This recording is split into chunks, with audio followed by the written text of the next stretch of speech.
आज modern history का topic है, ठीक है। प्रीवियस जो टॉपिक छूटा हुआ था ना मॉडर्न हिस्ट्री का, आज उसी को कवर करना है हम लोगों को। क्या छूटा था, याद है कुछ या भूल गए?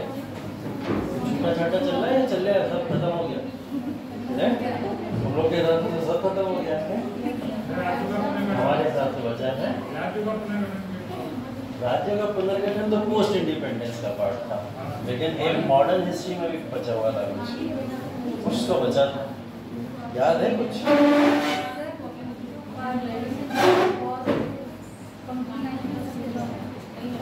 हाँ, कंपनी आई थी, उसके बाद में जो वॉर्स हुए थे।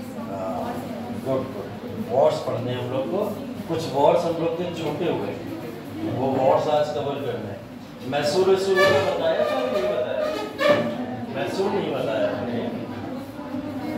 मेरे ख्याल से। बंगाल बता दिया था, जिसमें प्लासी और बक्सर दोनों पढ़ चुके थे आप लोग, है ना? प्लासी बक्सर दोनों पढ़। हाँ, ये वाले हो गए प्लासी बक्सर, यहाँ से करना था।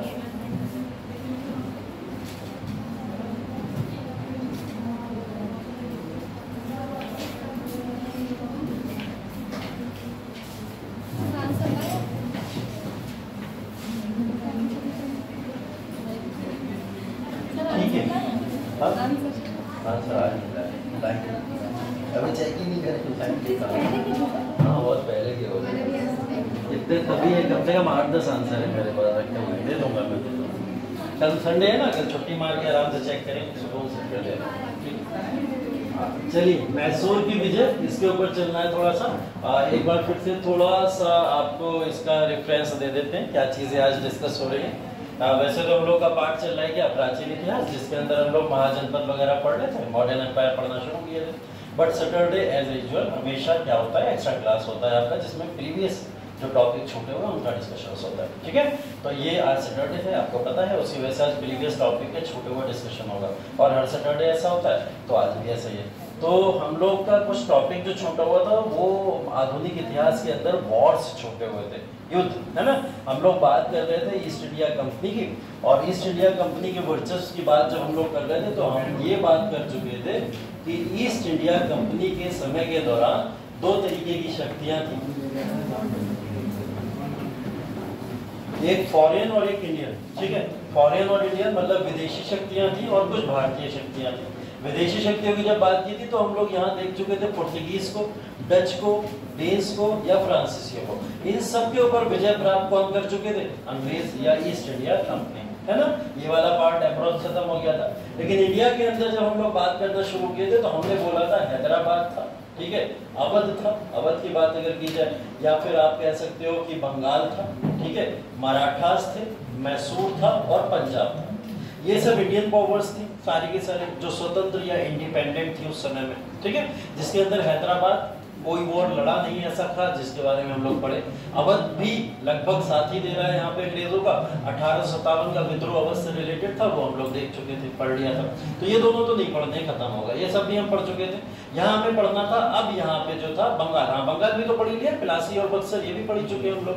ये बचा हुआ है हमारे पास में अब एक तो मराठा बचे हुए और एक कौन बचे हुए, पंजाब बचा हुआ, ठीक है। और मैसूर भी देख लेंगे साथ में। जो ये 3 पावर्स के साथ में लड़ाइयाँ बची हुई। इन 3 पावर्स के बारे में फिर थोड़ा सा आपको हिंट दे दें कि इस समय में भारत के अंदर मुगल रूल चल रहा है। ये बात आपको पता है, भारत के अंदर क्या चल रहा है, मुगल रूल चल रहा है। मुगल रूल के दौरान कुछ शक्तियों ने अपने आप को स्वतंत्र कर लिया था, इंडिपेंडेंट कर लिया था, ठीक है। और इंडिपेंडेंट करके वो अपनी अपनी प्रशासनिक शक्तियों के हिसाब से अपना अपना राज्य खुद चलाया करते थे, ठीक। जिसके अंदर ये कुछ एग्जाम्पल है। इसके अंदर आज हम लोग अभी बात करने जा रहे हैं मैसूर की। मैसूर की अगर बात की जाए तो 1761 से ये कहानी शुरू होगी। कब से? 1761 से। 1761 ईस्वी की बात हो रही है, एडी की बात हो रही है। इस 1761 ईस्वी के अंदर हुआ क्या था, एक यहाँ पर आर्मी का पर्सन था जिसका नाम था हैदर अली, ठीक है। आर्मी के अंदर था सिर्फ और सिर्फ। यहाँ पे एक राजा था चिका कृष्णा राजे, ठीक है। क्या नाम था राजा का? चिका कृष्णा राजे। राजा राजवंश यहाँ पे चला करता था और उसी राजवंश के तहत चिका कृष्णा राजा यहाँ पे रूल करते थे। लेकिन जैसे ही हैदर अली को इस बारे में पता चला कि कि है जो चिका कृष्णा राजा है वो वहाँ के लोगों के इनकम या फिर उनकी आर्थिक चीजों के साथ में करप्शन कर रहा है। वहाँ पे करप्शन का एक तत्व दिखाई देता था। और दूसरी चीज ये दिखाई देती थी कि चिका कृष्णा राजे वहाँ की जनता को लगातार परेशान किया हुआ था, उनको उनके अधिकार नहीं दिए जाते थे, जबरदस्ती उनका एक्सप्लॉयटेशन या शोषण किया जाता था।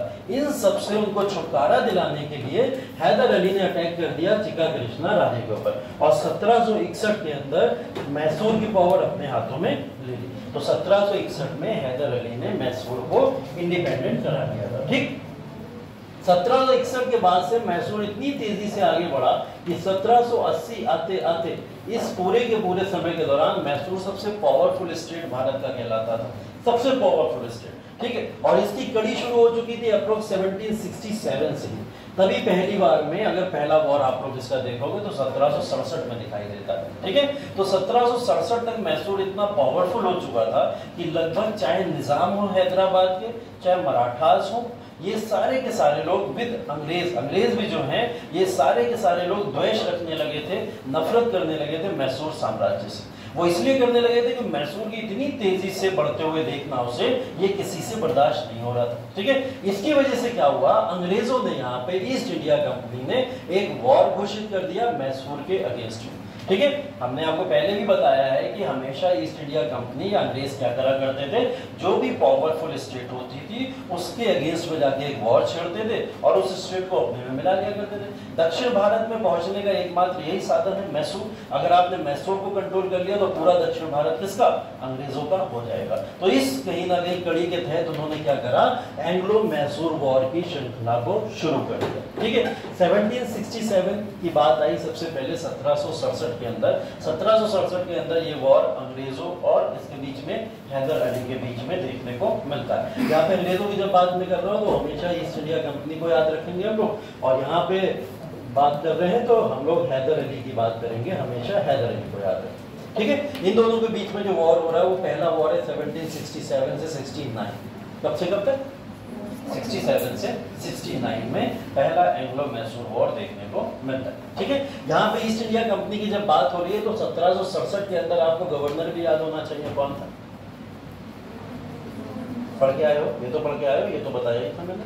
1767 के अंदर इस समय गवर्नर कौन रहा होगा, हेक्टर मोनरो, नहीं, हेक्टर मोनरो 1760 में, 1760 में है। वॉरेन हेस्टिंग भी नहीं आया है।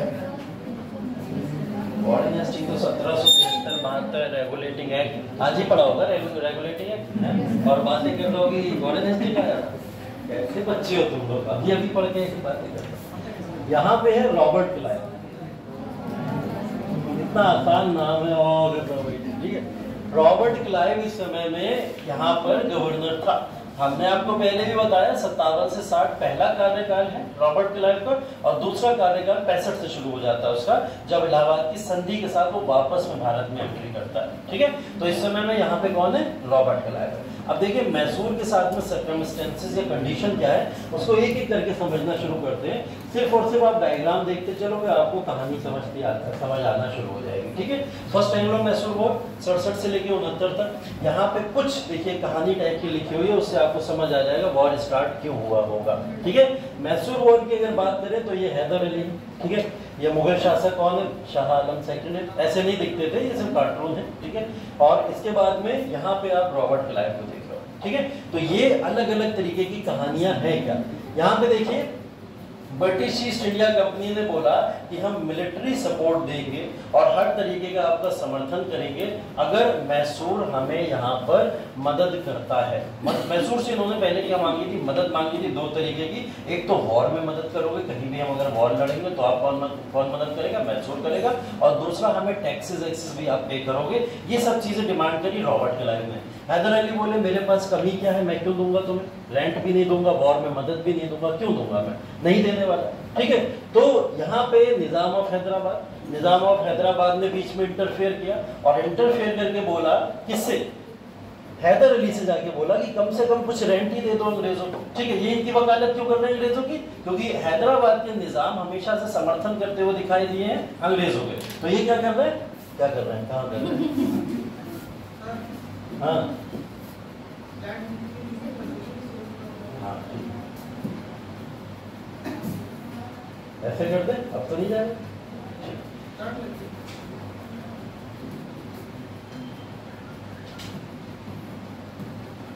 चलिए ठीक है। इन्होंने हैदराबाद के निज़ाम जो इस समय आसफ जहां है, ये सारे नाम भी याद रखिएगा, आपके काम आएंगे कहीं ना कहीं। आसफ जहां यहाँ पे जो निज़ाम है वो इस समय इंटरफेयर कर दिए किसके बीच में, हैदर अली के बीच में, और उनसे बोले कि आप मैसूर को मैसूर क्या करे, अंग्रेजों को कुछ ना कुछ रेंट ही दे दे अगर आप उनकी मदद करने को तैयार नहीं। ठीक है, हैदर अली ने बोला नहीं, मैं बिल्कुल भी रेंट वेंट नहीं दूंगा, किसी भी तरीके का कोई रेंट पे नहीं करूंगा। ठीक है, इसके बाद में बीच में एंट्री किसकी होती है, शाह आलम की होती है। शाह आलम सेकंड मुगल एम्परर है।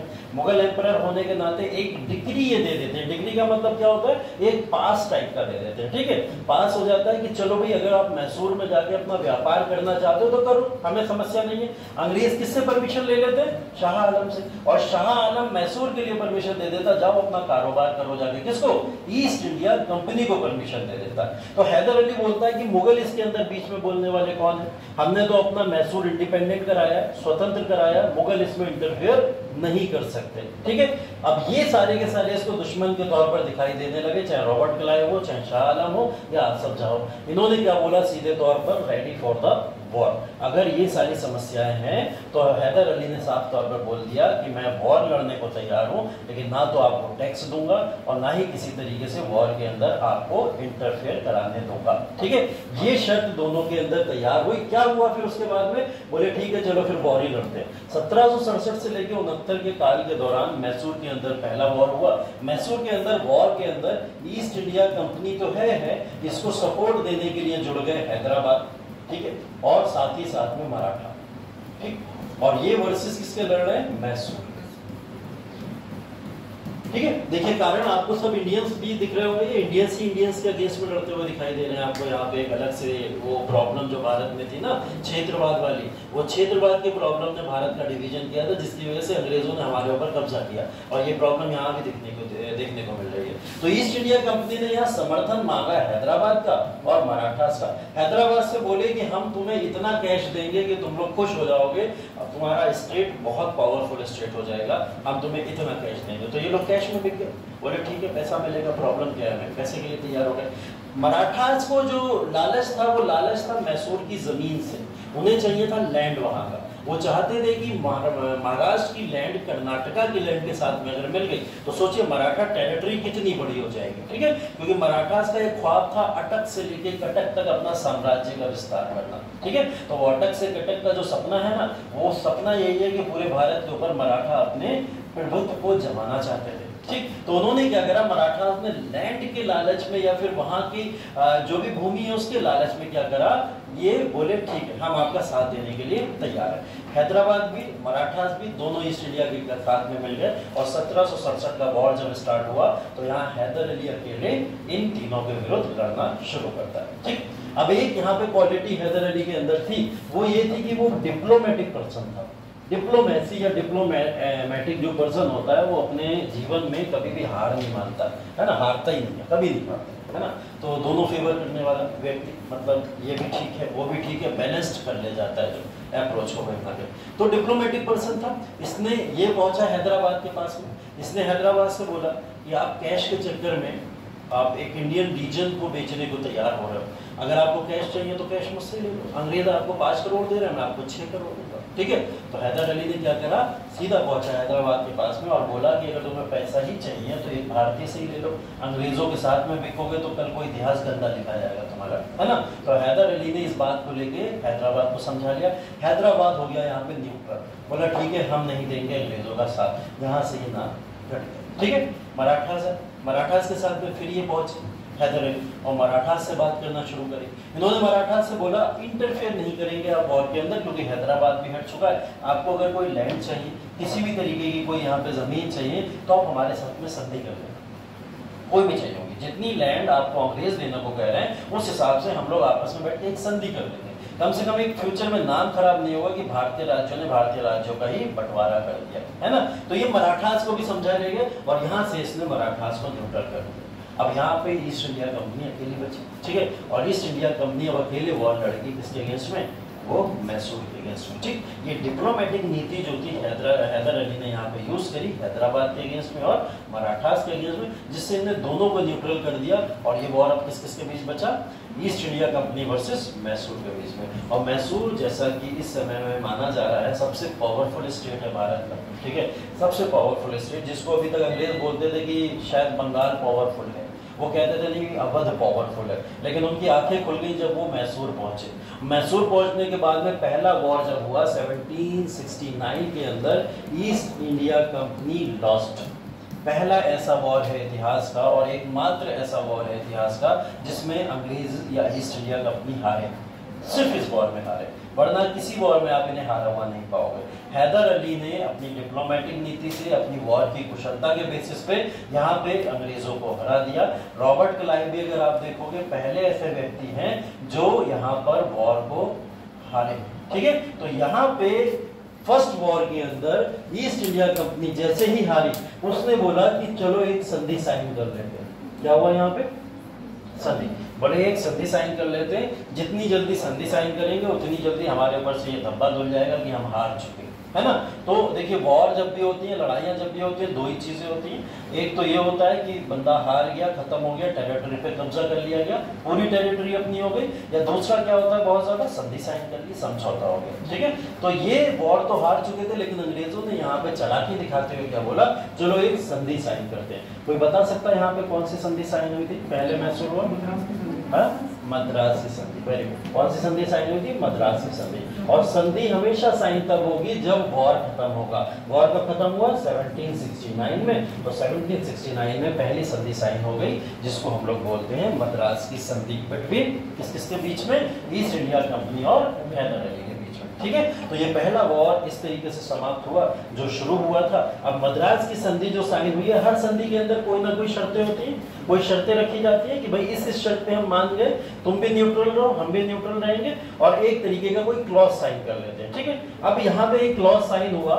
मद्रास की संधि में हैदर अली के बीच में और रॉबर्ट क्लाइव के बीच में। वो क्लॉज क्या था? वो क्लॉज ये था कि अभी तो हैदर अली से डिमांड की जा रही थी कि तुम आके हमारी वॉर में मदद करोगे। यही तो हो रहा था कि हैदर अली से डिमांड कर रहे थे अंग्रेज कि तुम आगे हमारी वॉर में मदद करो दूसरे राज्यों को हराने के लिए। ठीक है, अब क्या हुआ, हैदर अली ने मद्रास की संधि में ये लिखवा दिया कि अगर मैसूर पे या हैदर अली पे कोई अटैक करेगा तो ईस्ट इंडिया कंपनी तुरंत आएगी उसको मदद करने के लिए। ठीक है, ये कौन सी संधि में लिखा हुआ है? मद्रास की संधि, जो 1769 में साइन हुई है। उसमें साफ तौर पर यह लिखा हुआ है कि हैदर अली की मदद के लिए कौन पहुंचेंगे? ईस्ट इंडिया कंपनी के लोग पहुंचेंगे। अगर हैदर अली के ऊपर कोई अटैक कर देता है या उसके ऊपर कोई हमला हो जाता है। हैदर अली ने ऐसी संधि क्यों करवाई होगी? क्या कारण होगा? कारण होंगे हैदराबाद के निजाम और मराठा। अभी तो डिप्लोमेटिक नीति से समझा लिया था, आगे क्या पता पलट जाए, ये भी तो हो सकता है ना। तो इन्होंने क्या करा, इस वजह से संधि साइन कराई कि अगर इन फ्यूचर हमारे ऊपर हैदराबाद के निजाम या मराठा अटैक करते हैं तो सीधे मदद के लिए कौन चलाएगा? ईस्ट इंडिया कंपनी चली जाएगी। ठीक है, ये तो सारे के सारे कॉन्सेप्चुअल इसकी थिंग्स हो गई। इसके अंदर जो क्वेश्चन आता है वो ये आता है कि मैच द फॉलोइंग।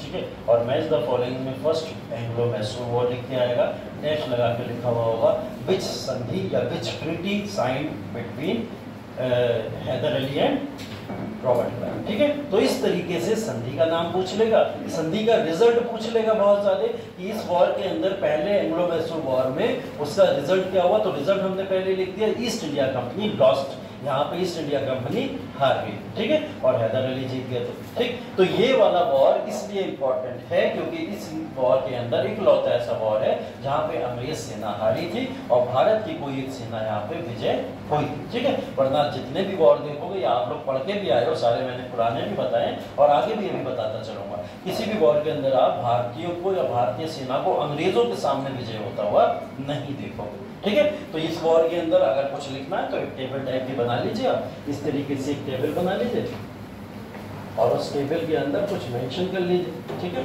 यहाँ लिख लीजिए फर्स्ट एंग्लो मैसूर वॉर, यहाँ पे सेकंड एंग्लो मैसूर वॉर, यहाँ पे थर्ड एंग्लो मैसूर वॉर, यहाँ पे फोर्थ एंग्लो मैसूर वॉर। ठीक है, यहाँ पे आप डेट लिखेंगे कि समय सीमा क्या क्या है, जैसे 67 से लेकर 69 तक पहला वॉर हुआ। ठीक है, यहाँ पे आप लिखेंगे कि रूलर रूलर की बात करेंगे और अपोजिशन में कौन था, यहाँ उन दोनों का नाम, जैसे हैदर अली और रॉबर्ट क्लाइव का नाम यहाँ पे मेंशन कर लेंगे, ठीक है। इसके बाद में यहाँ पे लिख लेंगे आप ट्रीटी, कौन सी संधि या ट्रीटी साइन हुई, या ट्रीटी के ऑब्लिक करके उसको रिजल्ट लिख देंगे, ठीक है, या रिजल्ट क्या हुआ, संधि कौन सी। हाँ आपने भी बोला कि ये पहला ऐसा भारतीय राज्य में जो है, हाँ इसमें कारण रहे होंगे ना, वजह भी। हाँ हाँ बिल्कुल बिल्कुल, देखो मैसूर जो राज्य है, क्या बात, हाँ मैं वही बता रहा हूँ, वेरी गुड वेरी गुड, अच्छा क्वेश्चन है। देखो इन्होंने बोला कि मैसूर एकमात्र राज्य है जिसने अंग्रेजों को हरा दिया, और अंग्रेज भी इतने कमजोर थोड़ी थे कि हार के चले गए। अभी 82 62 देख के आए हुए हैं हम लोग, और 67 में 64 में इतना बड़ा वॉर जीते हैं, और 67 में 69 में आके हार गए एकदम से, ऐसा कैसे हो गया। तो मैसूर में ऐसी क्या चीज थी कि जिसकी वजह से ये हार गए, ठीक है। पहली चीज देखिए, मैसूर जो है वो रिच है on the basis of arms and army, ठीक है। अगर मैं बात करूं हथियारों के बेसिस पे, और जो आर्मी है इनकी उसके बेसिस पे ये लोग बहुत रिच है as compared to other states, ठीक है। चाहे बंगाल उठा लीजिए, चाहे अवध उठा लीजिए, हैदराबाद उठा लीजिए, पंजाब उठा लीजिए, या कोई भी आप स्टेट उठा लीजिए, उसको जब भी आप कंपेयर करेंगे मैसूर के साथ में, तो मैसूर की आर्मी बहुत शक्तिशाली है, और मैसूर के पास में हथियार बहुत है, अच्छे हथियार हुआ, कहीं ना कहीं इनके पास में संकलन था। बोला जाता था मॉडर्न फैक्ट्री जो थी, अगर हथियारों की कहीं हथियार बनते थे या कहीं पे भी विस्फोटक बनते थे तो वो मैसूर में बना करते थे, ठीक है। तो कहीं ना कहीं एडवांस टेक्नोलॉजी को ये लोग उपयोग कर रहे थे उस समय, एक कारण ये हो सकता है। दूसरा कारण यहाँ पे हो सकता है कि इनको फॉरेन एड मिल रही थी लगातार। फॉरेन एड की मतलब विदेशी सहायता फ्रांस करता था, फ्रांस के साथ में संबंध बहुत अच्छे हैं मैसूर के, तो फ्रांस लगातार क्या करता था, इनकी सहायता करता रहता था, चाहे वो आर्मी के बेसिस पे करता हो या फिर इनको आर्म्स सप्लाई करने के बेसिस पे करता हो। तो एक कारण ये भी है कि जिसकी वजह से ये लोग इतना पावरफुल दिखाई देते, ठीक है। तो ये कारण है जिसकी वजह से मैसूर ने ईस्ट इंडिया कंपनी को हरा दिया, ठीक, ध्यान रखिएगा इसको। आगे धीरे धीरे मैसूर भी अभी कमजोर होता चला जाएगा, वो भी कारण है, क्योंकि फाइनली आपको पता ही है रिजल्ट क्या है कि अंग्रेजों ने हर जगह शासन किया है, तो मैसूर भी हो जाएगा, लेकिन इस समय पावरफुल है, ठीक है। तो ये अच्छा एक प्रमाण था जिसके बेसिस पे हम लोग कह सकते हैं कि एकमात्र ऐसा वॉर जिसमें अंग्रेजों ने हार चखी, है ना। ये टेबल बना ली, इस टेबल के अंदर पहले लिख लो फर्स्ट, यहाँ पे एंग्लो मैसूर वॉर लिख लो, आंग्ल मैसूर युद्ध, ठीक है। यहाँ पे डेट डाल दो 1767 से 1769 तक, ठीक है। यहाँ पे रूलर और अपोजिशन, मतलब कौन शासक था और उसके विरुद्ध में कौन था, ये लिख लो। तो इसमें लिखोगे हैदर अली वर्सेस कौन, रॉबर्ट क्लाइव, ठीक है।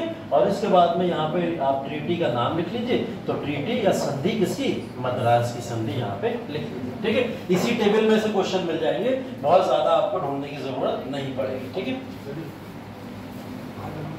हाँ हाँ ठीक है। ये तो पहला एंग्लो मैसूर वॉर इस तरीके से शुरू हुआ और इस तरीके से खत्म हो गया, एक संधि के साथ में, जो एक अच्छी तरीके से वॉर का अंत देखा गया। चलिए आगे बढ़ते हैं सेकंड एंग्लो मैसूर वॉर की तरफ, ठीक है। अब देखिए second Anglo Mysore war, again फिर पिक्चर देखेंगे और कहानी समझ आ जाएगी हमको कि अब सेकंड एंग्लो मैसूर वॉर क्यों हुआ होगा और रीजन क्या रहा होगा, ठीक है। पिक्चर देख रहे हैं आप लोग, कहानी कुछ समझ आ रही होगी, है? अभी तो पढ़ाने की जरूरत ही नहीं है, तुम लोग तो खुद समझ गए, कहानी पूरी ऐसी समझ आ गई, बहुत क्लियर है, बहुत साफ है पिक्चर के अंदर, कहानी एकदम क्लियर दिख रही है। यहाँ लिखा है ट्रीटी ऑफ मद्रास, ठीक है। मद्रास की संधि अभी 69 में हुई थी, और 69 में इस मद्रास की संधि का उल्लंघन कर दिया इन्होंने, किसने, ब्रिटिश ईस्ट इंडिया कंपनी ने। इस वजह से सेकंड वॉर छिड़ जाएगा। अगर सेकंड वॉर के छिड़ने का कारण पूछा जाए तो वो क्या था, जो मद्रास की संधि हुई थी उसका उल्लंघन किसने कर दिया, ईस्ट इंडिया कंपनी ने। कैसे कर दिया ये भी समझ लेते हैं। हुआ क्या एक्चुअली में, हमने बोला था ना अभी पीछे, हैदराबाद और मराठे कब मैसूर पे अटैक कर दे नहीं पता, इसी डर की वजह से तो कहीं ना कहीं संधि साइन कराई थी उसने मद्रास, ठीक है। हुआ ये, मराठों ने क्या करा, यहाँ पर मैसूर के ऊपर 1771 में अटैक कर दिया।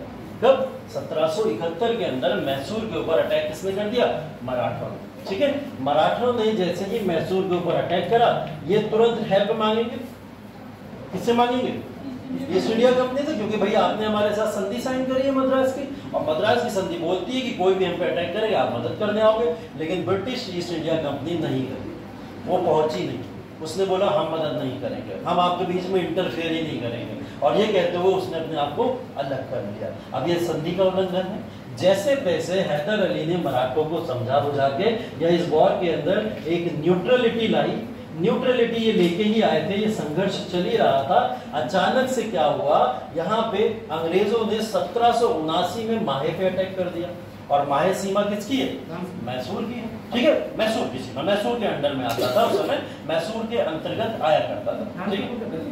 फ्रांस का कब्जा था, लेकिन मैसूर इसके ऊपर रूल किया करता था। मैसूर का कहीं ना कहीं, मैंने बोला ना फ्रांस और मैसूर दोस्त थे आपस में, तो फ्रांसीसी कहीं ना कहीं मैसूर के साथ में गठबंधन करके चला करते थे। अब ये टेरिटरी कहीं ना कहीं मैसूर की दिखाई देती है, जो इन्होंने बोला फ्रांस का भी उस पर अधिकार था, लेकिन ये कहीं ना कहीं मैसूर इसके ऊपर अपना अधिग्रहण करा करता था। अब इस अधिकृत क्षेत्र के ऊपर जब अंग्रेजों ने भी अटैक कर दिया, एक तो तुम हमारी संधि का उल्लंघन किए, है ना, और उसके बाद में अब तुमने दूसरा काम क्या किया, खुद भी अटैक कर दिया उस टेरिटरी के ऊपर। इससे नाराज होकर क्या हुआ, हैदर अली ने यहाँ पे वॉर अनाउंस कर दिया। बोले अब होगा वॉर, और ये वॉर अब सेकेंड एंग्लो मैसूर वॉर के तौर पर जाना गया, ठीक है। ये वॉर शुरू कब हुआ, 1780 से, और समाप्त कब हुआ, 1784 में। 80 से लेके 84 तक ये वॉर चला, ठीक है। इस वॉर के चलने के दौरान काफी सारी घटनाएं हुई। इन घटनाओं के अंदर बीच में मराठे भी आए और बीच में हैदराबाद भी आए, क्योंकि इस वॉर के अंदर हैदराबाद और मराठे दोनों ने मिलकर ईस्ट इंडिया कंपनी को सपोर्ट कर दिया था, ठीक है। और अब वो डिप्लोमेसी या डिप्लोमेटिक नीति चली ही नहीं इस समय हैदर अली की, क्योंकि पहली बार चला चुके थे, दूसरी बार चलाने में हो गई समस्या, ठीक है। हर बार डिप्लोमेसी भी नहीं चलती है, तो यहाँ पे क्या हुआ, वो डिप्लोमेसी या डिप्लोमेटिक नीति यहाँ पर नहीं चली, जिसकी वजह से क्या हुआ, हैदराबाद और मराठों ने साथ दे दिया ईस्ट इंडिया कंपनी का। और अब यहाँ पे क्या हुआ, हैदर अली ने जैसे ही इस पूरे वॉर को अपने हाथों में लिया और इनसे लड़ना शुरू किया, एक घटना और घटित हो गई यहाँ पे 1782। हैदर अली लड़ रहे थे, अच्छा खासा वॉर जा रहा था, ठीक ठाक जा रहा था, लेकिन अचानक क्या हुआ, यहाँ पे हैदर अली की मृत्यु हो गई, हैदर डाइड, ठीक है। हैदर अली की मृत्यु हो गई, और मृत्यु का कारण उनका कुछ ऐसा नहीं था वॉर में मारे गए या इस तरीके से कोई हत्या कर दी गई, नहीं, उनको एक डिजीज थी, ठीक है। कलपक्कम करके एक डिजीज होती है जो कैंसर से रिलेटेड उसमें तत्व पाए जाते हैं, वो डिजीज उन्हें हुई थी, जिसकी वजह से उनकी डेथ हो गई, ठीक है, नेचुरल डेथ। 1782 में इनकी डेथ, और डेथ का तुरंत मौका मिला किसको, अंग्रेजों को। अंग्रेज बोले अब ये अच्छा मौका है, इस मौके को बनाया जा सकता है और अब हम मैसूर अपने हाथों में कर सकते हैं, ठीक है। लेकिन उन्हें नहीं पता था इससे भी खतरनाक आदमी हमारे सामने आ रहा है, जिसका नाम है टीपू सुल्तान, ठीक है। अभी तक हैदर अली ने जो किया वो हैदर अली का भी बाप था, ठीक है। वॉर्स में या फिर उन टेक्निक्स में या फिर उस तरीके की तमाम जो श्रृंखलाएं वॉर से रिलेटेड चलती थी, सबका बहुत एक्सपीरियंस लिया हुआ पर्सन था। और उसके संबंध जो थे फ्रांसीसियों के साथ में इतने बेहतरीन थे कि हर तरीके के आर्म्स तो छोड़ो, पूरी तरीके से फ्रांसीसी फौज तक को भेज दिया करते थे वो टीपू सुल्तान को समर्थन देने के लिए, ठीक है। 82 में ही ये वॉर समाप्त हो गया होता, ठीक। लेकिन टीपू सुल्तान ने आते ही क्या करा, हैदर अली तो लड़ रहे थे अपने मॉडर्न इक्विपमेंट्स के बेसिस पे, लेकिन इसने क्या करा, आगे एक्स्ट्रा मॉडर्न इक्विपमेंट्स को आगे यूज कर दिया, ठीक है। और एक्स्ट्रा मॉडर्न इक्विपमेंट्स के तौर पर भारत के अंदर पहली बार रॉकेट का प्रयोग हुआ, ठीक है, पहली बार रॉकेट का प्रयोग हुआ। ऐसा पहला भारत का शासक किसी भी एरिया का, किसी भी जगह का, लेकिन बोला जाता है कि दुनिया के अंदर पहला प्रमाण अगर मिला ऐसी कोई टेक्नोलॉजी का, तो वो भारत के मैसूर के अंदर मिला कि टीपू सुल्तान ने आते ही अंग्रेजों के ऊपर रॉकेट डालना शुरू कर दिया। अंग्रेज घबरा गए, बोले ये क्या था, अचानक से आया एक व्यक्ति और रॉकेट डालने शुरू कर दिए। इनको समझ भी नहीं आया वॉर में हमारे साथ में क्या हो रहा है।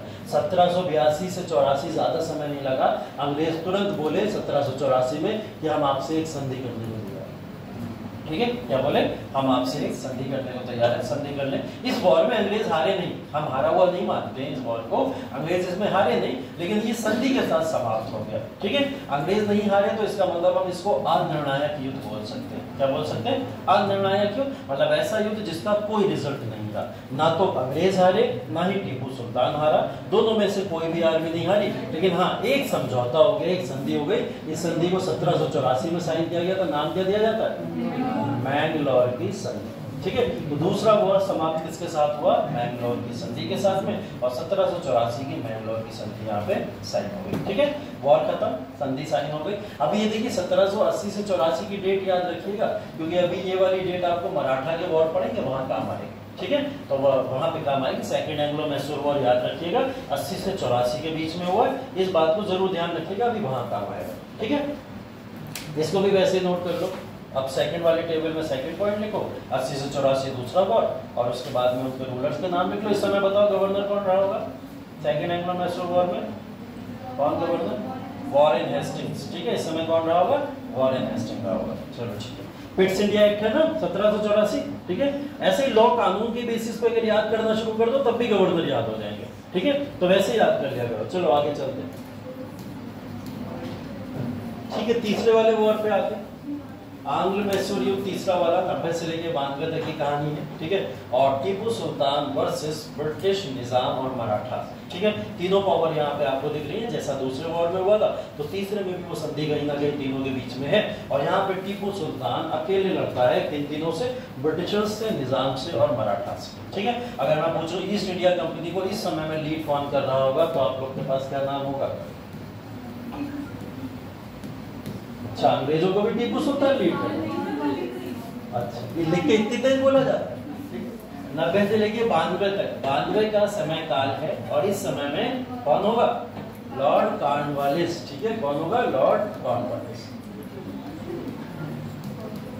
ठीक है, लॉर्ड कॉर्नवालिस 90 से 92 का समय काल, और इस समय काल के अंदर तीसरा एंग्लो मैसूर वॉर हुआ। ठीक है, मैंगलोर की संधि तो साइन उस समय हो चुकी थी, और संधि के तहत बहुत सारी शर्तों के ऊपर बात हुई। उस शर्त में से एक शर्त ये थी, जब मैंगलोर की संधि हुई थी तो उसमें ये हुई थी कि फॉरेन एड किसी भी तरीके की मैसूर नहीं लेगा। फॉरेन एड मतलब भारत के बीच का मसला है, भारत में ही निपटाओ, फ्रांसीसियों की मदद क्यों लेने में लगे हुए? तो इन्होंने क्या करा, उसके ऊपर रोक लगा दी कि आप फ्रांसीसियों की मदद नहीं लोगे, पहली चीज। दूसरी चीज, किसी भी तरीके के एक्स्ट्रा मॉडर्न इक्विपमेंट को यूज नहीं करोगे, जैसे रॉकेट डाल दिए थे उस समय। ठीक है, ऐसा कोई भी हथियार या फिर किसी भी तरीके का कोई इक्विपमेंट यहाँ पे यूज नहीं करोगे। ठीक, तो उसके लिए भी यहाँ पे मनाही हो गई। तो चलिए ठीक है, ये भी नहीं यूज होगा। ठीक, उसके साथ साथ में ये भी बोला गया था कि मैसूर जो है फोर्टिफाई नहीं करेगा। फोर्टिफाई का मतलब अपनी टेरिटरी को बढ़ाने की कोशिश नहीं करेगा और टेरिटरी को कब्जा करने की कोशिश नहीं करेगा। ठीक है, टेरिटरी को और कब्जा करने की कोशिश मतलब पहले से ही मैसूर का जो हिस्सा उसके पास है वही रहेगा। इस दौरान अगर उसने और भी आगे बढ़ाने की कोशिश करी तो फिर उसके खिलाफ वॉर छेड़ा जा सकता है, या उसका उल्लंघन के उसके ऊपर आरोप लगाया जा सकता है। ठीक है, ये तीनों के आरोप लगे किसके ऊपर? मैसूर के ऊपर, जब तीसरा वॉर शुरू हुआ 1790 में। मैसूर या टीपू सुल्तान के ऊपर आरोप लगे कि ये विदेशी मदद ले रहे हैं। विदेशी मदद ले रहे हैं, क्यों आरोप लगा था इसके ऊपर?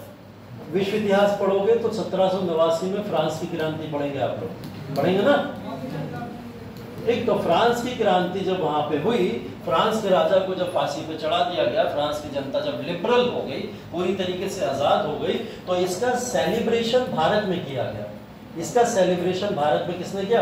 टीपू सुल्तान ने। इसलिए किया क्योंकि वहां के लोगों को मौलिक अधिकार मिल गए थे, उनके फंडामेंटल राइट्स मिल गए थे, और वहां के लोग अब और आजाद हो गए थे। इस आजादी को इसने सेलिब्रेट कहाँ किया? टीपू सुल्तान ने भारत के मैसूर के अंदर। जब ये सेलिब्रेशन अंग्रेजों ने देखा तो अंग्रेज समझे कि फ्रांस से इनके बहुत अच्छे संबंध है, जिसकी वजह से ये भारत के अंदर इस तरीके की चीजें कर रहे हैं। ठीक है, इसी के साथ साथ में टीपू सुल्तान जैकोबिन क्लब का मेंबर भी बन गया था।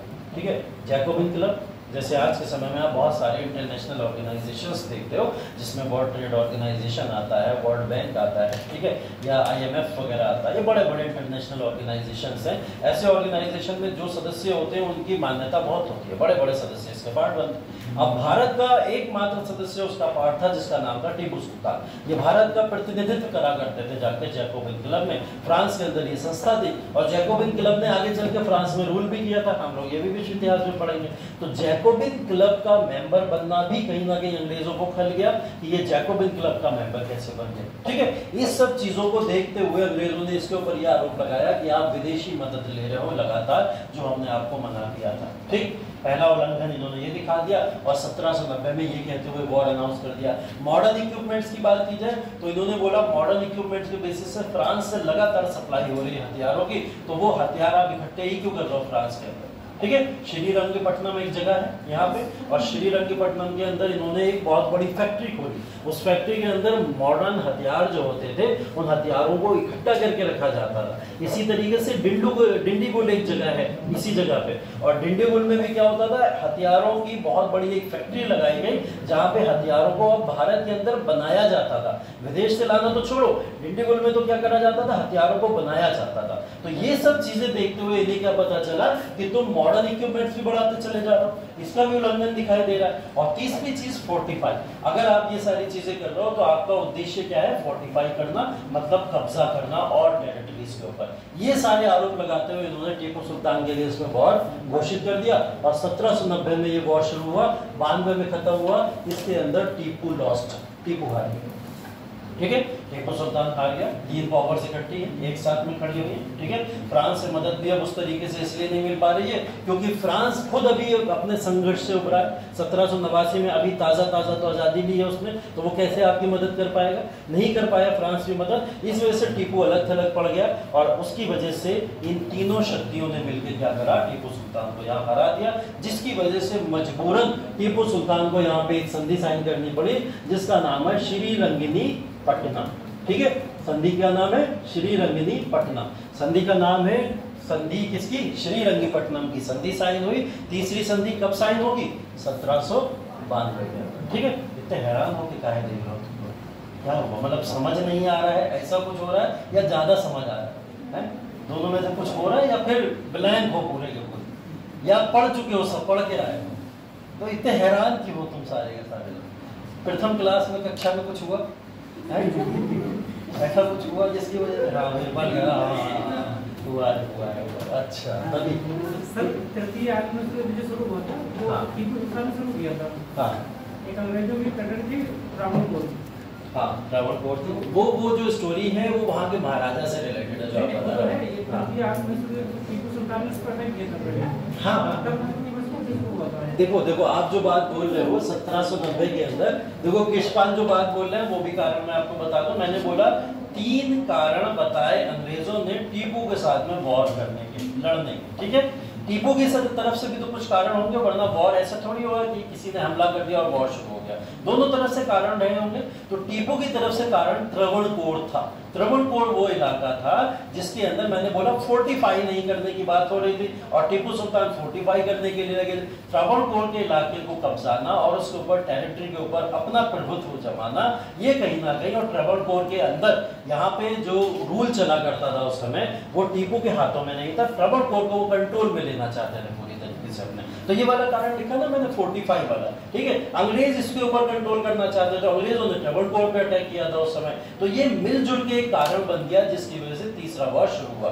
टीपू ने भी इनके ऊपर अटैक इसीलिए किया था क्योंकि आप त्रावणकोर के ऊपर कब्जा करने वाले कौन होते हो, वो मैसूर की टेरिटरी का हिस्सा है। ठीक है, तो ये भी कारण है, ये कारण भी जिम्मेदार है इसके पीछे। तो तीसरे मैसूर वॉर के अंदर ये 3 कारण, और चौथा कारण चलो त्रावणकोर भी लिख लो आप लोग। ठीक है, और ये किसके साइड से था, टीपू के साइड से था। ठीक है, तो ये तमाम कारण थे जिम्मेदार जिसके लिए ये वॉर हुआ। और इस वॉर के बाद में अगेन फिर मैंने क्या बोला, तीनों शक्तियां एक तरफ, टीपू अकेले, और 90 से लेकर 92 में ये वॉर हुआ जिसमें टीपू हारा। ठीक है, और टीपू को हारने के बदले में ट्रीटी ऑफ श्रीरंगीपट्टनम साइन करनी पड़ी।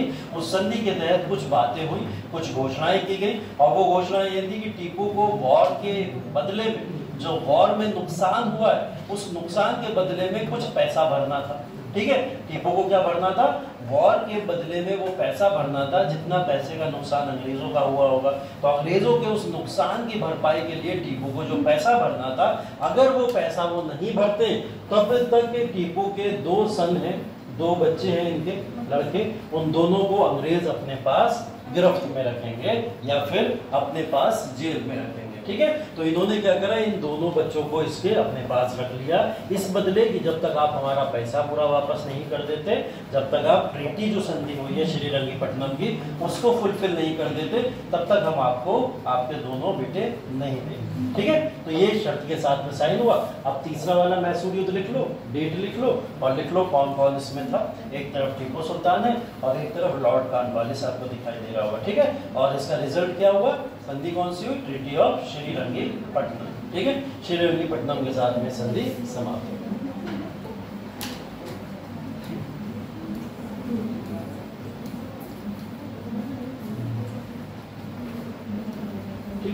चौथा देख लेते हैं आंग्ल मैसूर युद्ध, जो 1798 से 99 के काल के दौरान जाना जाता है। ठीक है, 1798 से 99। ठीक है, देखिए इसका कारण है, इसका रीजन जो है, टीपू सुल्तान तो वैसे ही लॉस में दिखाई दे रहा है, क्योंकि टीपू सुल्तान इस समय वॉर के एवज में लगभग 3 करोड़ रुपए भर रहा था। कितने? 3 करोड़ रुपए उस समय, सोचो बहुत होंगे, है ना। आज के समय में जब एक बहुत बड़ा अमाउंट लगता है, तो तब तो बात हो रही है 1790 की, तो उस समय में कितने रहा होगा?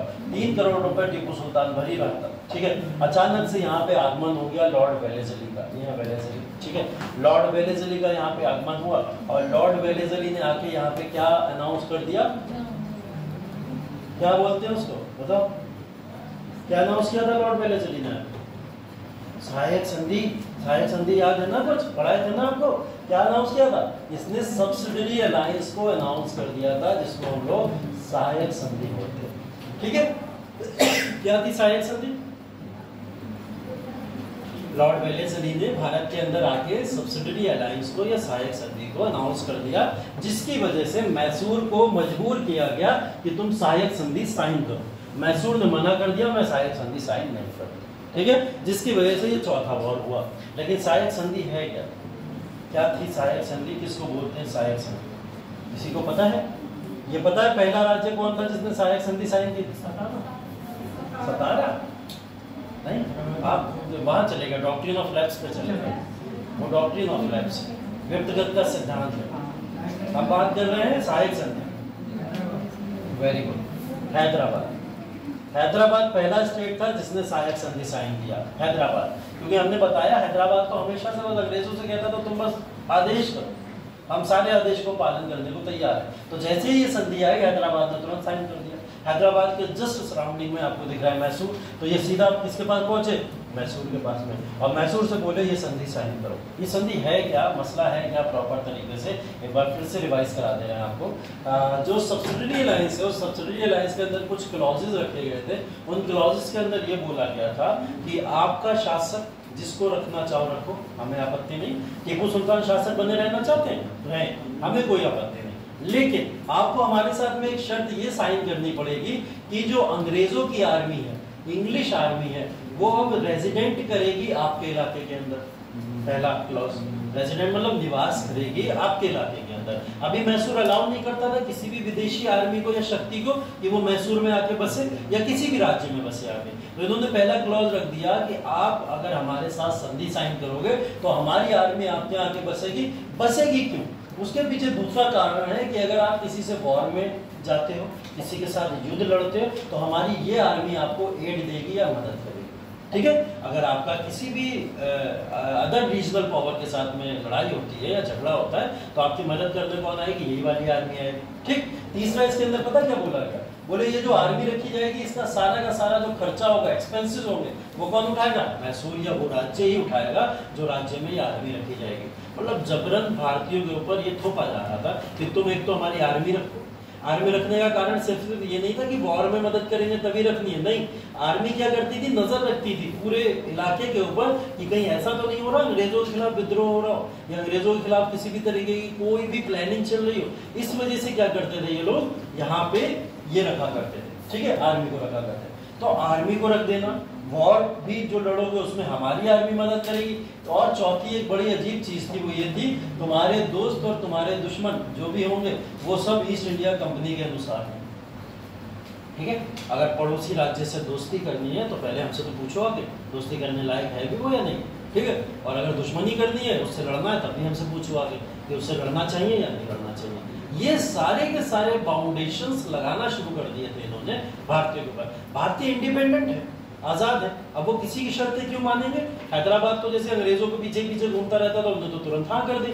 लेकिन मैसूर क्यों माने? मैसूर तो एक इंडिपेंडेंट स्वतंत्र राज्य है ना, वो इस बात को क्यों मानेगा? ठीक, तो मैसूर ने मना कर दिया, और इस मना करते हुए टीपू सुल्तान ने यही बात बोली थी। ये तो बात वही हो गई कि अंग्रेज मेरे से चाहते हैं कि मैं अपने मैसूर को अंग्रेजों को बेच दूं। ठीक है, तो मैं मैसूर को नहीं बेचने वाला, और जब तक मेरी जान रहेगी मैं लड़ूंगा। ठीक है। तो उसने यहाँ पे एक डायलॉग भी बोला था, बहुत पॉपुलर है, जो आप लोग जानते हो कि गीदड़ की तरह 100 दिन जीने से अच्छा है शेर की तरह एक दिन की मौत मर जाए, है ना। तो ये डायलॉग बोला भी था उसने, पॉपुलर है इस समय में काफी। तो उसने ये बोलते हुए 1798 में क्या करा, यहाँ पे वॉर अनाउंस कर दिया, ठीक है। और वॉर अनाउंस करा जैसे ही यहाँ वेलेज़ली ने इनके ऊपर अटैक करा, और अटैक करने के बाद 98 से लेकर 99 तक ये वॉर चला।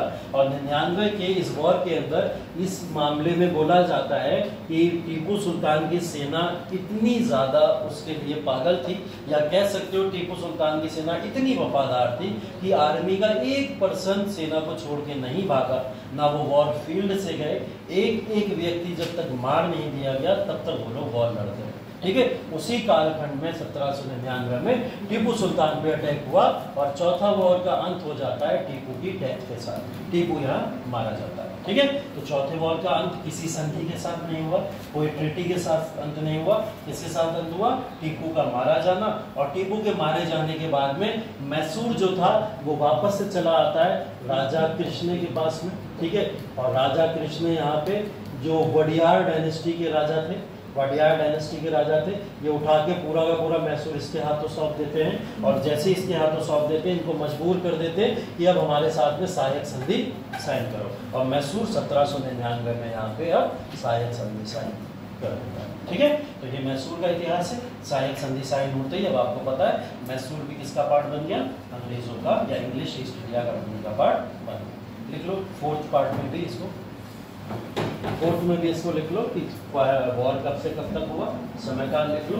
समयकाल के साथ में कौन कौन इस समय में था, टीपू सुल्तान वर्सेस लॉर्ड वेलेज़ली, ठीक। संधि कोई साइन नहीं हुई, रिजल्ट में लिख लेना वहां पे टीपू डाइड या टीपू मारा गया, ठीक।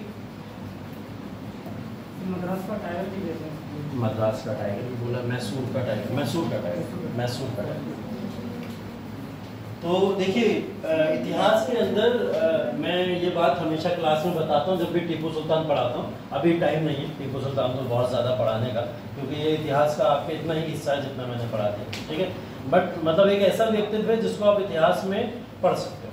पढ़ने का मतलब ये है आप इससे मोटिवेट हो सकते हो, आप इससे कुछ सीख सकते हो, आपके ये फ्यूचर में या जीवन में जीने की कला के फॉर्म में काम आ सकता है। क्योंकि इसने जिस तरीके से वॉर लड़ा था वो तो मैंने आपको रनिंग वे में बता दिया, और वॉर लड़ा मारा गया। लेकिन वॉर लड़ने से मारे जाने के बीच में जो कहानियाँ हैं वो कहानियाँ इतनी इंटरेस्टिंग हैं, वो कहानियों के बीच में आपको टीपू सुल्तान का वो निडर जो स्वरूप दिखाई देता है, और वो ऐसा स्वरूप दिखाई देता है कि भारत के अंदर कई क्रांतिकारी राइटर्स ने या बहुत सारे राइटर्स ने पहला फ्रीडम फाइटर तक बताया है टीपू सुल्तान को भारत का, ठीक है। तो भारत का पहला फ्रीडम फाइटर के तौर पर जाना जाता है। इस तरीके से जब भी इतिहास को पढ़ो तो इतिहास से इंस्पायर होने के लिए 3 व्यक्तित्व को जरूर पढ़ना, और वो 3 व्यक्तित्व को बार बार मैं हर क्लास में बताता हूँ, आज फिर बता रहा हूँ कि वो 3 व्यक्तित्व आपके हमेशा काम आएंगे। जिसमें पहला नाम नो डाउट अगर सबसे ऊपर है वो भगत सिंह, ठीक है। भगत सिंह, भगत सिंह को आप सिर्फ इतिहास के बेसिस पे मत पढ़ो, भगत सिंह को एक कैरेक्टर के बेसिस पे पढ़ो। एक ऐसा जीवन है जो बहुत ही कम उम्र के अंदर आपको इतना कुछ सिखा जाएगा कि आप अपने जीवन को किस तरीके से जीना है वो सीख जाओगे। वो लड़ना जो है ना, संघर्ष है, वो संघर्ष सिखाते हैं ये लोग, ठीक है। इसके अलावा दूसरा नाम अगर यहाँ पे है तो नो डाउट रानी लक्ष्मीबाई, ठीक है।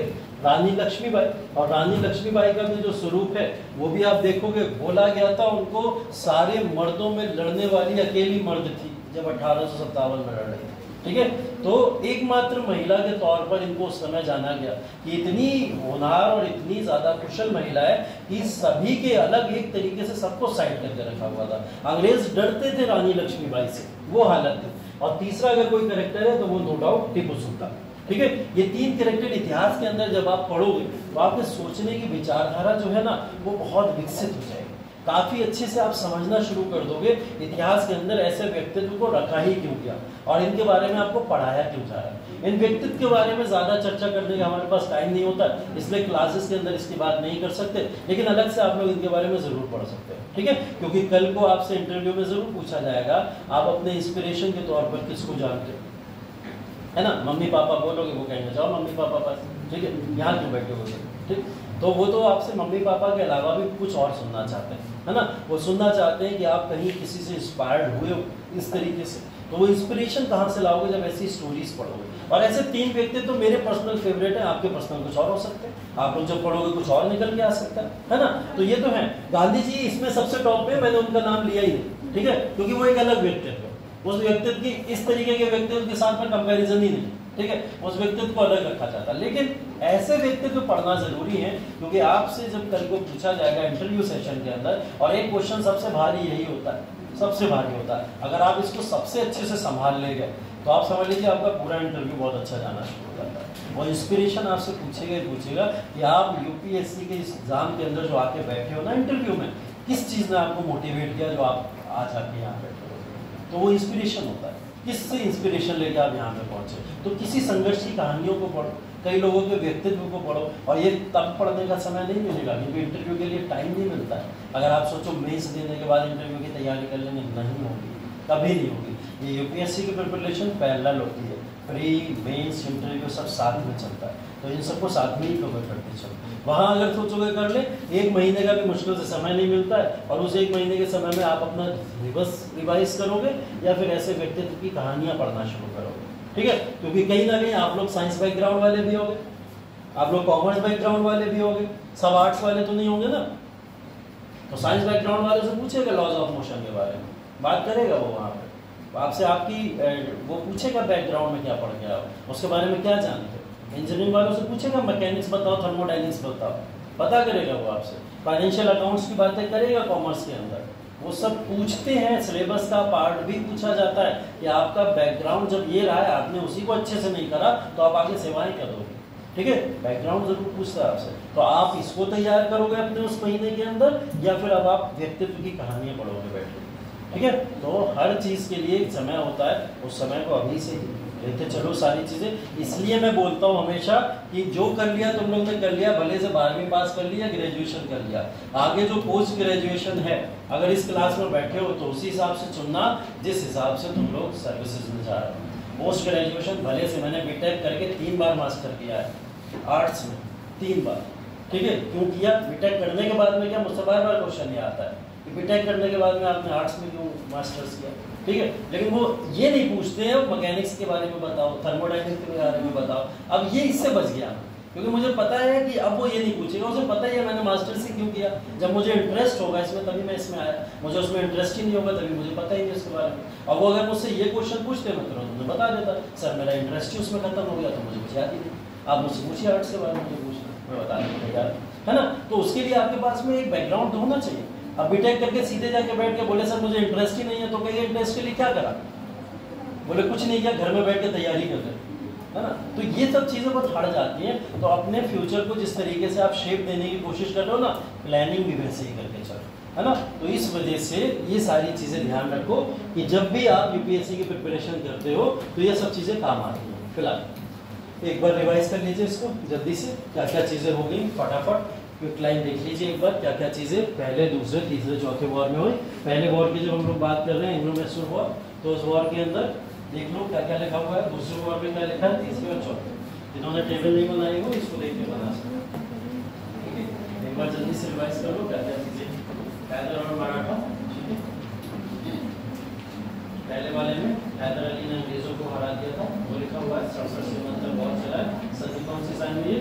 मद्रास की सदी साइन हुई है। और दूसरे वाले में आपको बताइए मराठा ने अटैक कर दिया, उसके बाद में अंग्रेजों ने भी हमारे ऊपर अटैक कर दिया, सेकंड वॉर उसकी वजह से शुरू हो गया, ठीक। उसके बाद में तीसरे वाले वॉर में आ जाओ, तो तीसरा वाले इसमें सदी साइन हुई है मैंगलोर में, और तीसरे वाले में श्रीरंगपट्टनम की सदी साइन हुई है, ठीक है। और लॉर्ड कॉर्नवालिस, ठीक है। चौथे वाले में वो आ गया खत्म 1799, ठीक। तो ये रिवीजन है, जल्दी से इसको एक बार रिवाइज कर लीजिए, पढ़ लीजिए और इससे रिवाइज करके आगे बढ़ते हैं जल्दी से। मैसूर खत्म हो गया, मैसूर, हाँ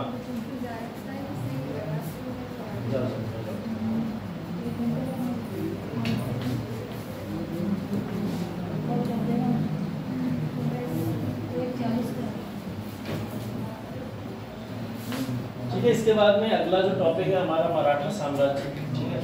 मराठा साम्राज्य के बारे में अगेन फिर एक डिटेल्ड सिलेबस है, और डिटेल सिलेबस की अगर बात करें तो इसकी चर्चाएं मतलब मराठा साम्राज्य के हर एक शासक और इसकी शुरुआत से शुरू हो जाती है। कि मराठा साम्राज्य में कौन कौन शासक रहे, उनकी क्रोनोलॉजी क्या है, किस तरीके के क्रोनोलॉजिकल ऑर्डर है, वो सब चीज़ें भी आपके लिए इम्पोर्टेंट हो जाती हैं। बट उसके पीछे एक कारण ये है कि मध्यकालीन भारत जब हम लोग पढ़ रहे होंगे तो मराठा के बारे में पढ़ेंगे, वहाँ पे चर्चा जरूर करेंगे। यहाँ हम लोग मराठा के सिर्फ वॉर्स की बातें करेंगे मॉडर्न हिस्ट्री के अंदर, ठीक है। क्योंकि जब मैं मुगल्स पढ़ा रहा हूँ वहाँ पे लेटर मुगल्स की बात कर रहा हूँ कि उत्तरकालीन मुगल काल हुआ और उत्तरकालीन मुगल काल में औरंगजेब आए, औरंगजेब के बाद में कौन शासक आए, कौन उनके बाद कौन आए, और उस समय में मराठों की एक सीरीज देखेंगे हम लोग, है ना। तो वहाँ पे मराठों के बारे में हम लोग करेंगे विस्तृत चर्चा।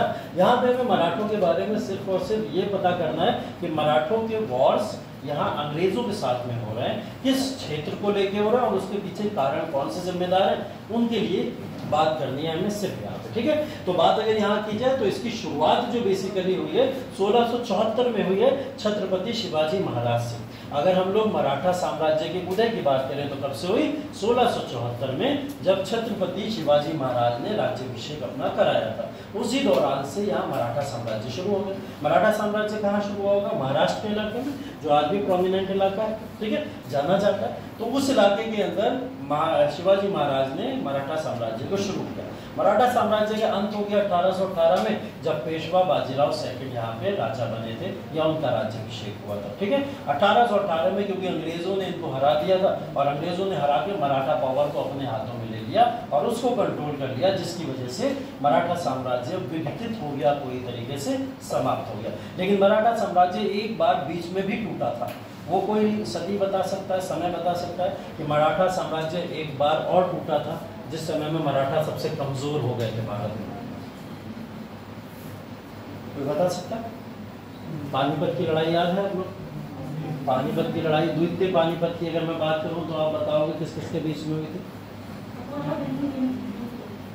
द्वितीय वाली अकबर और हेमू के बीच में। तृतीय किस किस के बीच में हुई थी? हाँ, अंग्रेज और मराठा। अच्छा, अंग्रेज और मराठा। पहला वाला किस किस के बीच में हुआ था? बाबर और इब्राहिम लोधी के बीच में, ठीक है। चलो, पहला वाला 1526 बात करते हैं हम लोग, जब हुआ था, ठीक है।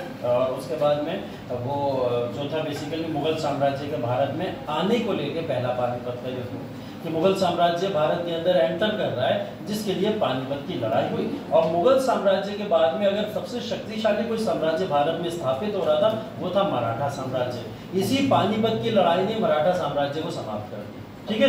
पहली, दूसरी और तीसरी लड़ाई जब पानीपत की हुई, कब हुई थी तीसरी लड़ाई?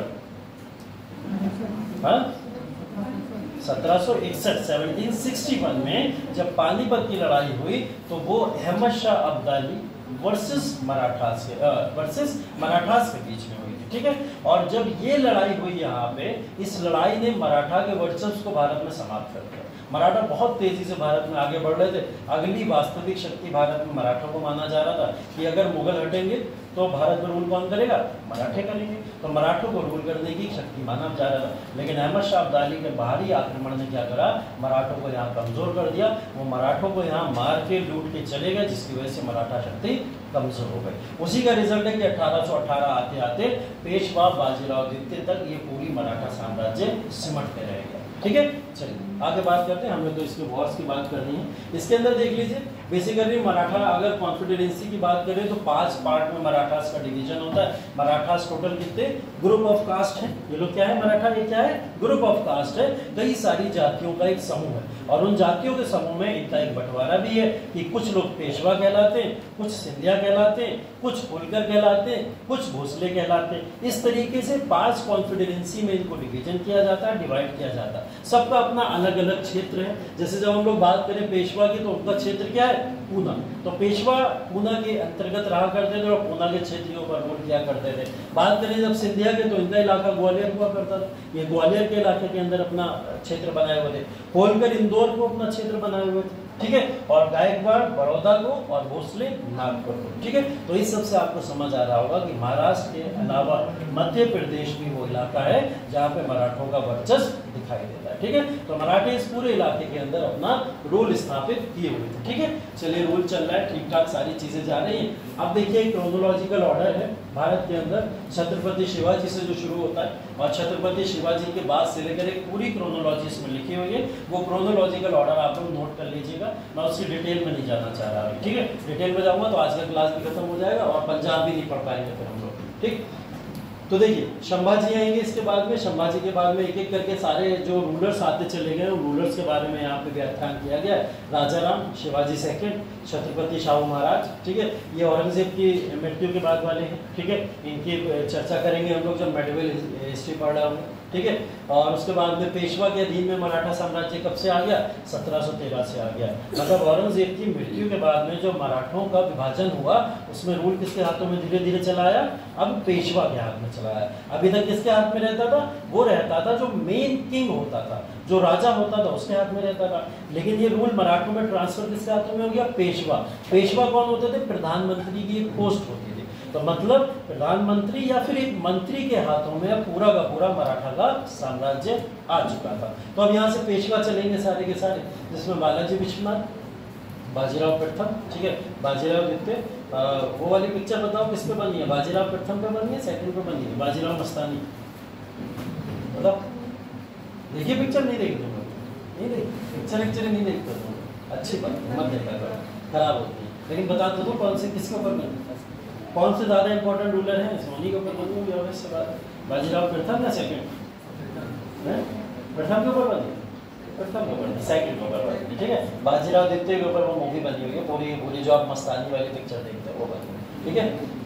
चलिए उसके बाद मराठों के साथ अंग्रेजों का संघर्ष शुरू होता है यहाँ से, हमें ये चर्चा करनी, ठीक है। इस समय काल को देखना है। यहाँ पे प्रथम आंग्ल मराठा युद्ध आपको जो दिखाई दे रहा है 75 से लेके 82 दिखाई दे रहा है। अब मैंने आपको बोला था जब ये वाला वॉर आएगा तो आप लोग सेकंड एंग्लो मैसूर वॉर याद रखिएगा। बोला था अभी सेकंड एंग्लो मैसूर वॉर कब से कब हुआ था? 1780 से 84, यही समय काल था ना। तो ये और ये लगभग कॉमन नहीं दिख रहा, दोनों जगह अंग्रेज एक साथ लड़ रहे हैं, है ना। मराठा से भी लड़ रहे हैं और साथ साथ में किससे लड़ रहे हैं? मैसूर से भी लड़ रहे हैं। दोनों लड़ाइयाँ एक साथ दिखाई दे रही हैं। चलिए इसके ऊपर आते हैं। पहले आंग्ल मराठा युद्ध जो पहला वाला हुआ था उसके पीछे के कारण को समझने की कोशिश करते हैं, ठीक है। अगर प्रथम आंग्ल मराठा युद्ध की बात करें तो मैंने जैसा बोला कि 5 कैटेगरीज के अंदर यहाँ पर मराठास बटे हुए थे। अलग अलग तरीके की पोस्ट का डिवीजन था, पोस्ट के साथ में किंगशिप भी अलग अलग हुआ करती थी। जैसे अगर इंदौर के अंदर एक शासक है तो वो क्या चाहता था कि मुझे नागपुर का भी साम्राज्य मिल जाए। मराठा में आपस में ही कॉन्फ्लिक्ट था, ठीक है। तो मराठास के आपस के कॉन्फ्लिक्ट का फायदा किसने उठाया? यहाँ पे अंग्रेजों ने उठाया। अंग्रेजों ने बोला कि अगला पेशवा कौन बनेगा, नेक्स्ट पेशवा कौन बनेगा, इसका चुनाव करने के लिए ईस्ट इंडिया कंपनी बीच में कूदी, ठीक है। ईस्ट इंडिया कंपनी बीच में कूदी और इन्होंने बोला हम लोग करेंगे चुनाव, आप लोग तो आपस में डिसाइड नहीं कर पा रहे हो। ये 5 लोग मिलकर डिसाइड नहीं कर पा रहे थे अगला पेशवा राजा कौन बनेगा। तो अंग्रेज बोले हम लोग डिसाइड करेंगे, हम लोग को ये थोड़ी परमिशन दो। बोले परमिशन तो नहीं मिलेगी, घुस गए जबरदस्ती, ठीक है। बोले नहीं हम आपका अगला राजा चुन के देंगे, ठीक है। तो जो सक्सेसर ऑफ पेशवा है, अगला पेशवा कौन बनेगा, उसको लेकर अंग्रेजों ने जबरन करने की कोशिश करी पेशवाओं के साथ में और मराठा के साथ में, जिसकी वजह से ये एक युद्ध छिड़ गया। क्योंकि अंग्रेज यहाँ क्या चाहते थे कि अगर हमने अगला पेशवा अपना बनवा दिया मराठा के अंदर तो मराठा या मराठा का पूरा साम्राज्य हमारे कंट्रोल में आएगा, हम जैसा चाहेंगे वैसा मराठों को चला सकते हैं, है ना। तो वो इस वजह से यहाँ पे घुसने की कोशिश कर रहे थे। लेकिन पेशवा इस बात को बहुत अच्छे से जानते थे, या सभी मराठी इस बात को अच्छे से जानते थे कि अगर अंग्रेजों का इंटरफेयर यहाँ हुआ तो इंटरफेरेंस की वजह से क्या होगा, मराठा धीरे धीरे कोलैप्स हो जाएगा और अंग्रेजों के साम्राज्य में जाके मिल जाएगा, ठीक है। तो इस वजह से इन्होंने क्या करा, यहाँ पर एक युद्ध छिड़ गया जिसको प्रथम आंग्ल मराठा युद्ध कहा जाता है। इसका कारण बेसिकली उत्तराधिकारी का युद्ध बताया जाता है कि पेशवा या अगला मराठा साम्राज्य का शासक कौन चुना जाएगा, उसके उत्तराधिकारी के युद्ध को चुनाव को लेकर पहला आंग्ल मराठा युद्ध छिड़ चुका था, ठीक है। अब पहला आंग्ल मराठा युद्ध 75 से लेकर 82 तक चला।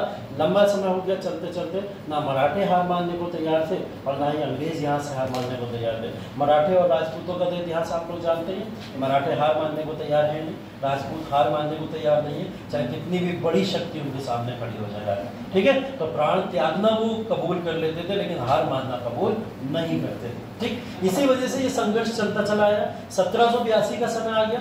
82 के समय में एक घटना हुई थी देश के अंदर, कौन सी?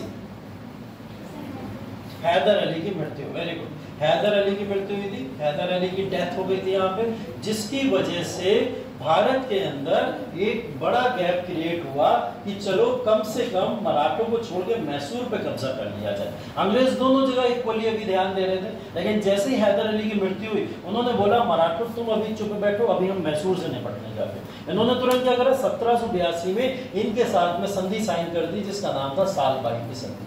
कौन सी संधि है? सालबाई की संधि 1782 में साइन हुई अंग्रेज और मराठों के बीच में, जिससे वॉर के ऊपर रोक लग गई, वॉर के ऊपर रोक लगा दी गई और बोला गया कि अंग्रेज अपना ध्यान फोकस कहाँ करना चाहते थे, सेकंड एंग्लो मैसूर वॉर पे फोकस करना चाहते थे, जिसकी वजह से वो अंग्रेजों के साथ में और मराठे दोनों एक दूसरे के साथ में एक संधि साइन कर लेते हैं और सालबाई की संधि उसका नाम दिया जाता है। ठीक है, अब यहाँ पे पेशवा अगला कौन चुना जाएगा, कैसे चुना जाएगा, इस सबसे निजात मिल गई मराठों को भी कि अंग्रेज चलो इंटरफेयर बीच में नहीं करेंगे। यहाँ पे ठीक ठाक चल रहा था सब कुछ, मराठों ने अपना पेशवा नियुक्त कर लिया, पेशवा नियुक्त करने के बाद में उनका संचालन सही से करना शुरू कर दिया, ठीक है, सही जा रहा है, साम्राज्य सही सलामत चल रहा है। लेकिन यहाँ पे 1784 के अंदर टीपू सुल्तान से कहीं ना कहीं निर्णायक युद्ध में अगर हम कहें तो अंग्रेज कमजोर पड़ गए थे और इस कमजोरी का फायदा भी अगेन फिर मराठों ने भी उठाया और मराठों ने क्या करा, मराठों ने बोला सालबाई की संधि जो हुई है, इस सालबाई की संधि के तहत ईस्ट इंडिया कंपनी को सहयोग देंगे मराठा। क्या करेंगे? सहयोग देंगे। ऐसी एक संधि आप पहले पढ़ चुके हैं, कहाँ पे भी पढ़ी थी, जब हम लोग मद्रास की संधि पढ़ रहे थे। मद्रास की संधि में मैसूर का समर्थन करती ईस्ट इंडिया कंपनी, ऐसे बोला गया था। एक संधि सालबाई की भी ऐसी है कि सालबाई की संधि में क्या बोला जा रहा है कि अंग्रेजों की सहायता कौन करेंगे, वो करेंगे मराठा। अगर किसी भी तरीके की कोई लड़ाई होती है, वॉर होती है, तो आगे चल के संधि को सहयोग करेंगे। तभी तो आप देख रहे हो कि एंग्लो मैसूर का जो तीसरा वाला वॉर हुआ था, थर्ड वाला वॉर, तो उसमें मराठे क्यों आए थे? इसी कारण तो आए थे। इस सालबाई की संधि के अंदर एक संधि साइन हो चुकी थी अंग्रेजों और मराठों के बीच में कि अगर कोई भी किसी तरीके के युद्ध के अंदर जाएगा तो उसकी सहायता कौन करेंगे, वो मराठे करेंगे, ईस्ट इंडिया कंपनी। ठीक है, तभी आप देखोगे तीसरे वाले युद्ध के अंदर यहाँ एक दिखाई देता है, दोनों एक साथ मिलकर लड़ रहे हैं। ठीक है, तो ये वाला युद्ध फिलहाल सालबाई की संधि के साथ समाप्त हो गया, ये वाला प्रॉब्लम निपट गई। लेकिन प्रॉब्लम निपटने का मतलब ये नहीं था, प्रॉब्लम निपटने का मतलब बिल्कुल भी ये नहीं था कि भारत के अंदर मराठों को अंग्रेज छोड़ देंगे, ऐसा बिल्कुल भी नहीं था। वो अंग्रेज क्या करना चाहते थे, मराठा का या मराठे के रीजन को कंट्रोल करना चाहते थे, क्योंकि उन्हें पता था नदन इंडिया की अगर सबसे शक्तिशाली शक्ति अगर कोई बची है थोड़ा बहुत भी, तो वो मराठे बचे। और मराठों को अगर हमने खुला छोड़ दिया या मराठों के ऊपर कंट्रोल स्थापित नहीं किया तो मराठे आगे चल के वापस से क्या करेंगे, अपना रूल फिर से स्थापित करने की कोशिश कर सकते हैं। ठीक है, जिससे मुगलों के बाद इनको मिलता। इसी के तहत क्या हुआ, second Anglo Mysore Maratha war शुरू हो गया। जो सेकेंड एंग्लो मराठा वॉर शुरू हुआ था वो 1803 में शुरू हुआ, मतलब 82 खत्म होने के बाद में कितना समय लग गया, 20 साल अप्रोक्स लगे, जब तक इन दोनों में शांति समझौता रहा। लेकिन 1803 से 6 के दौरान फिर से क्या हुआ, यहाँ पे एक वॉर शुरू हो गया। अब आपको पता है इस समय में एक संधि चल रही है, कौन सी संधि, सहायक संधि, सब्सिडियरी अलायंस चली है ना इस समय। सब्सिडियरी अलायंस पूरे देश के अंदर चल रही है, जिसके अंदर क्या बोला जा रहा है कि मराठा को भी कैप्चर करो, इनसे भी सहायक संधि साइन करो। ठीक है, मराठे क्या मैसूर से कम थे, मराठे भी साइन करने को तैयार नहीं। मराठे बोले हम भी साइन नहीं करेंगे, किसी तरीके से साइन नहीं करेंगे। लेकिन मराठों को आपसी कलेश ने मार डाला। अगर मराठे भारत के ऊपर रूल नहीं कर पाए तो उनके आपसी मतभेद सबसे बड़े कारण थे, वरना कोई दूसरी शक्ति नहीं थी कि उनको हरा के उनका वर्चस्व भारत में खत्म कर पाती, कोई दूसरी शक्ति नहीं थी। इवन आप बैटल ऑफ पानीपत में भी, तीसरी लड़ाई में भी देखोगे ना, तो पेशवा के साथ में संघर्ष कहीं ना कहीं दिखाई देता है, आपसी कॉन्फ्लिक्ट दिखाई देते हैं, जिसकी वजह से पेशवा हार गए, है ना, वो भी वहां पे दिखाई देता है। तो मराठे कहीं ना कहीं अपने आपसी संबंधों में इतना उलझ गए थे, जिसकी वजह से वो यहाँ पे हार गए। अब देखो यहाँ पे भी एक घटना, यहाँ पे पेशवा बाजीराव जो थे, ये पेशवा जो रूल कर रहे हैं इस समय, इन्होंने क्या करा, इनका प्रॉब्लम थी होलकर के साथ में, पांचों की आपस में थोड़ी बहुत प्रॉब्लम रहती थी, खटास रहते थे। इन्होंने क्या करा, जो होलकर के राजा थे उनके भाई की हत्या कर दी। किसने? पेशवा बाजीराव सेकंड ने क्या करा, होलकर के राजा के भाई की हत्या कर दी। अब खुद सोचो आप कि अगर पेशवा होलकर की हत्या करेगा तो क्या होगा, आपस में एक कॉन्फ्लिक्ट क्रिएट होगा, बड़ा कॉन्फ्लिक्ट होगा। क्या होलकर अब पलट के जवाब नहीं देंगे? बिल्कुल देंगे। होलकर ने पेशवा के ऊपर अटैक करा और जैसे ही इन्होंने पेशवा के ऊपर अटैक किया, पेशवा बाजीराव भागे तुरंत ईस्ट इंडिया कंपनी के पास। कहाँ भागे? ईस्ट इंडिया कंपनी के पास। और उन्हें पता था क्योंकि इस समय पूरे भारत में अगर पेशवा की कोई मदद कर सकता है, ईस्ट इंडिया कंपनी कर सकती है। क्यों? क्योंकि वो लालची, और लालची होने के नाते वो हमारी मदद कर देगी। तो ये जैसे ही भागे इनके पास में, इन्होंने तुरंत भाग के क्या बोला कि मैं आपके साथ में सहायक संधि साइन करने के लिए तैयार हूँ।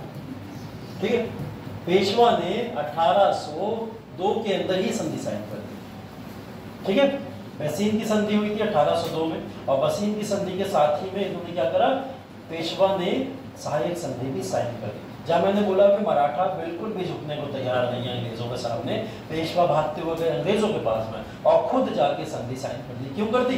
क्योंकि होलकर इनको ढूंढ रहे थे इनकी हत्या करने के लिए, इनको मारने के लिए। ठीक, एक ने संधि साइन करी पेशवा ने जैसे ही, और इनकी संधि साइन करने के बाद में ईस्ट इंडिया कंपनी एक्टिव हो गई। बोले जब एक सबसे शक्तिशाली समुदाय पेशवा हमारे साथ संधि साइन कर सकता है तो बाकी मराठे भी हमारे साथ में संधि साइन करेंगे। इनने चारों के ऊपर भी प्रेशर बनाना शुरू कर दिया। ठीक है, चारों के ऊपर भी प्रेशर बनाना शुरू कर दिया। मतलब अब चाहे होलकर हो, चाहे सिंधिया हो, या गायकवाड़ हो, या फिर भोसले, मतलब ये चारों लोग, इन चारों के साथ में भी अब संधि की एक होड़ लगे। ठीक, ये चारों लोग ढूंढ रहे थे पेशवा को कि तुमने एक तो हत्या करी, ठीक है, और उसके बाद में अंग्रेजों से जाके मिल गए। ठीक, तो पेशवा को ढूंढ रहे थे और पेशवा की हत्या करने के चक्कर में थे, जिसकी वजह से पेशवा ने शरण ली जाके ईस्ट इंडिया कंपनी की। और अब क्या हुआ, इन चारों का एक क्या बना, कॉम्बो बना, ग्रुप बना, और चारों ने ग्रुप बना के ईस्ट इंडिया कंपनी के ऊपर अटैक करा। उसी को क्या बोला जाता है, सेकंड एंग्लो मैसूर वॉर, जो 1803 से लेकर 6 तक चला। इस एंग्लो मैसूर वॉर में एक एक करके मराठे कमजोर पड़ते चले गए, और एक एक करके अंग्रेज सारे मराठों से निपटते चले गए, और एक एक करके उन्होंने सबसे संधि साइन करा ली। चाहे मैं सिंधिया की बात करूं, चाहे गायकवाड़ की बात करूं, दोनों ने संधि 1803 में साइन कर दी। ठीक है, फिर उसके बाद में बात करी जाए अगर भोसले की, उन्होंने 1805 में साइन कर दी, और होलकर ने 1806 में साइन कर दी। मतलब 1806 आते आते लगभग सारे मराठे कोलैप्स हो गए, और सभी मराठों ने सहायक संधि साइन कर दी। किसके साथ? अंग्रेजों के साथ। तो इससे साफ तौर पर दिखाई देता है जैसे मैसूर हारा अंग्रेजों के हाथों सहायक संधि साइन करके, वैसे ही मराठे भी अब सहायक संधि साइन करके 1803 से 6 में हार गए। ठीक है, ये बात क्लियर है। यहाँ पे सेकेंड वॉर समाप्त कैसे हुआ, सभी मराठों से अंग्रेजों ने सहायक संधि साइन करवा दी। ठीक है, देखिए नाम इंपॉर्टेंट नहीं है, मैं फिर बता रहा हूँ इसके अंदर कि कौन राजा है मराठों में, कौन है इस समय में, कौन रूल कर रहा है इस समय में। हाँ, ये जरूर इंपॉर्टेंट है कि गवर्नर कौन रहा है। अगर मैं पहले मराठा वॉर की बात कर रहा हूँ तो समय याद करो 75 से 82 है, और 75 से 82 में गवर्नर कौन रहा होगा, वॉरेन हेस्टिंग रहा होगा। ठीक है, दूसरा वाला 3 से 6 है, इस समय में कौन रहा होगा, लॉर्ड वेलेस्ली। वेलेस्ली तो सहायक संधि लेके आया, उसी की तो बात कर रहे हैं हम लोग, तो वेलेस्ली रहा होगा। लेकिन एंग्लो मराठा वॉर का अंत यही नहीं हुआ, अभी कहानी और आगे है। एक एंग्लो मराठा वॉर और होता है। ठीक है, अब उसके पीछे का कारण देखिए क्या हुआ कि तीसरा एंग्लो मराठा वॉर यहाँ पर हुआ। ठीक है, तीसरा आंग्ल मराठा वॉर 17 से लेकर 18 तक। ठीक है, और इस आंग्ल मराठा वॉर का जो अगला कारण अगर माना जाता है, मेन कारण जो माना जाता है, वो मेन कारण था पॉलिसी ऑफ इंपीरियलिज्म। ठीक है, ये लिखा हुआ पॉलिसी ऑफ इंपीरियलिज्म, मतलब यहाँ पर साम्राज्यवाद की जो नीति है, उस नीति को अंग्रेजों ने भारत में लागू कर दिया। ठीक, साम्राज्यवाद की नीति की बात अगर करें, साम्राज्यवाद की नीति अघोषित फॉर्म में तो बहुत पहले से चल रही है। अघोषित फॉर्म अगर बोले हम तो 1757 में बंगाल के ऊपर अटैक करके बंगाल को कैप्चर करना, ये भी तो साम्राज्यवाद है। ठीक, 1764 की अगर बात करें तो मुगलों के साथ इलाहाबाद की संधि, अवध के साथ इलाहाबाद की संधि, ये भी तो साम्राज्यवाद था ना। इसी तरीके से मैसूर को कंट्रोल करके मैसूर से संधि साइन करा लेना, ये भी तो साम्राज्यवाद था। लेकिन क्या ये घोषित साम्राज्यवाद था? नहीं, अंग्रेजों ने 1817 के अंदर यहाँ घोषणा कर दी कि वो भारत के अंदर साम्राज्यवाद के प्रिंसिपल को लागू करना चाहते हैं। अब साम्राज्यवाद का प्रिंसिपल क्या होता है, कौन बताएं? व्हाट इज इंपीरियलिज्म, या साम्राज्यवाद के सिद्धांत को बोलते हैं? साम्राज्यवाद वह सिद्धांत है जिसके तहत कोई शक्तिशाली देश किसी दूसरी शक्तिशाली देश पर अपना शासन स्थापित करके अपने अधीन करता है। सिर्फ देश? सिर्फ देश नहीं, देश राष्ट्र कोई भी हो सकता है, कोई भी शक्ति, कोई भी शक्ति हो सकती है। मतलब अगर मैं बोलूं बंगाल ने मैसूर के ऊपर अटैक करके मैसूर को कब्जा लिया, तो ये साम्राज्यवाद है? सम्राट कह सकते हैं, इसके लिए कह सकते हैं, आंतरिक लेवल पे कह सकते हैं। आंतरिक लेवल पे कह सकते हैं। अच्छा, अगर स्थानीय स्तर पे कह सकते हैं। हाँ, स्थानीय स्तर पे कह सकते हैं। स्थानीय स्तर पे कह सकते हैं।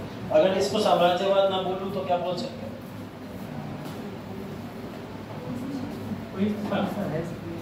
कोई तो शब्द है। मैंने देखिए आपको कुछ टर्मिनोलॉजीज पढ़ाई थी जब मैं आपको बता रहा था कि भारत के अंदर जिस तरीके से सारी शक्तियां अपने आप को स्वतंत्र कर रहे थे, या अंग्रेजों ने भारत के ऊपर जब आक्रमण करना शुरू किया था, तो आक्रमण के तहत हिटलर क्या करता था? अच्छा, हिटलर क्या करता था? हिटलर क्या करता था? हिटलर क्या करता था? जो हमने देखा था वर्ल्ड वॉर शुरू हो गया जिसकी वजह से, सेकंड वर्ल्ड वॉर। हिटलर कौन सी नीति अपनाया हुआ था जिसके तहत ये पूरा वॉर शुरू हो गया सब? हाँ, साम्राज्यवाद की नीति थी या कोई और नीति थी?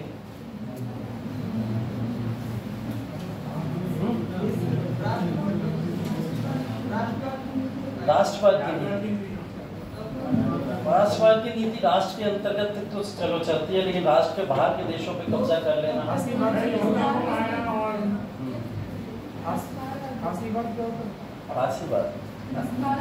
विस्तारवादी नीति। एक है एक्सपेंशनिस्ट पॉलिसी और एक है इंपीरियलिज्म पॉलिसी। ठीक है, दो तरीके की पॉलिसी होती है, दोनों के बारे में मैं आपको बताया।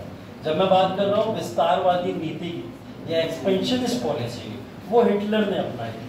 हिटलर क्या करता था? बगल के देशों पे या दूसरे देशों पे कब्जा करता था और कब्जा करके उनको अपने कंट्रोल में ले लेता था, जिससे पूरी दुनिया के देश डर गए और उन्हें लगा ये धीरे धीरे सबको कंट्रोल करने की कोशिश करेगा, तो इसके ऊपर अटैक करो, और वहां से वॉर शुरू हो गया। ठीक है, ये थी एक्सपेंशनिस्ट पॉलिसी। क्या अंग्रेज भारत के अंदर विस्तारवादी नीति को फॉलो किए थे या साम्राज्यवादी नीति को फॉलो? हमको पता है साम्राज्यवादी नीति को फॉलो किए थे। तो ये साम्राज्यवादी कैसे हो गया? जब इंग्लैंड से कोई व्यक्ति आ रहा है और भारत के ऊपर आके रूल कर रहा है, तो ये भी तो विस्तारवादी है। फिर हम इसको साम्राज्यवाद क्यों कहते हैं? अंग्रेज यहाँ पर खुद नहीं आते थे।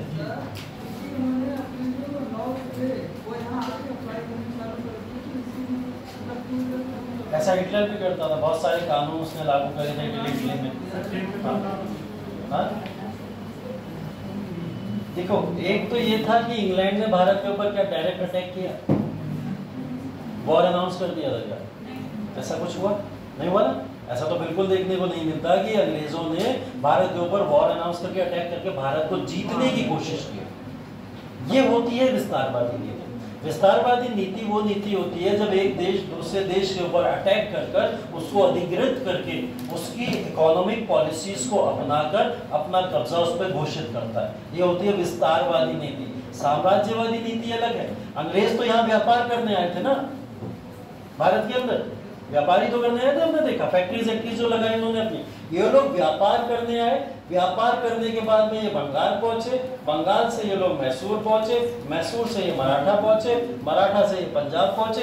इसको कहते हैं साम्राज्यवादी। ठीक है, जब एक स्टेट का सहारा लेके दूसरे स्टेट के ऊपर पॉलिटिकल कंट्रोल जब अपना स्थापित किया जाता है तो वो क्या कहलाता है? साम्राज्यवाद कहलाता है। तो हमेशा ध्यान रखना विस्तारवादी नीति और साम्राज्यवादी नीति में दोनों में ये बड़ा डिफरेंस होता है। यहाँ हम जितनी भी बात कर रहे हैं ये सब क्या है?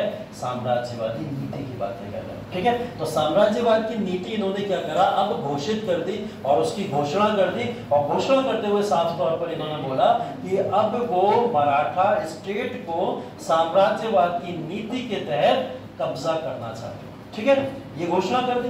ये घोषणा क्या कोई शासक किसी भी तरीके का कोई रूलर क्या एक्सेप्ट करेगा? कभी भी नहीं एक्सेप्ट करेगा। उन्होंने क्या बोला? ठीक है, अगर ऐसी बात है तो वॉर लड़ते।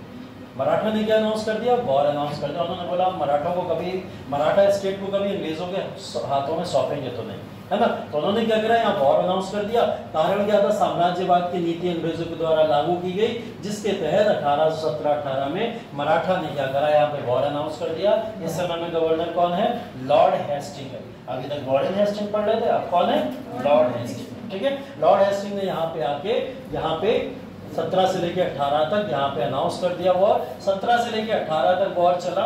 वॉर के बाद में यहाँ पर सबसे पहले पूना को एनेक्स कर लिया गया। पूना को एनेक्स करने का मतलब देखो, अब एनेक्स करने की बातें आ गई।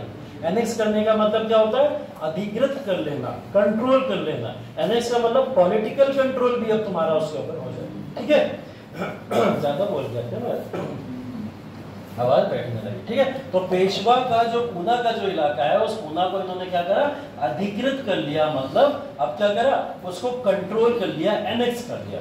तो एनेक्सेशन जैसे ही इसका हुआ, उसके बाद में ये बात डिसाइड हो गई कि मराठा पावर अब डायरेक्टली किसके हाथों में चली गई? वो अंग्रेजों के हाथों में चली गई। और 1718 से लेकर 18 तक का जो समय है, इस समय में अंग्रेजों ने यहाँ पर पूरी तरीके से मराठों को हरा दिया। अब क्या यहाँ पे कोई संधि साइन होगी? नहीं होगी। जहाँ एनेक्सेशन वहाँ संधि कोई साइन होती है क्या? नहीं होती है। जहाँ किसी की मृत्यु हो जाती है वहाँ संधि साइन होती है?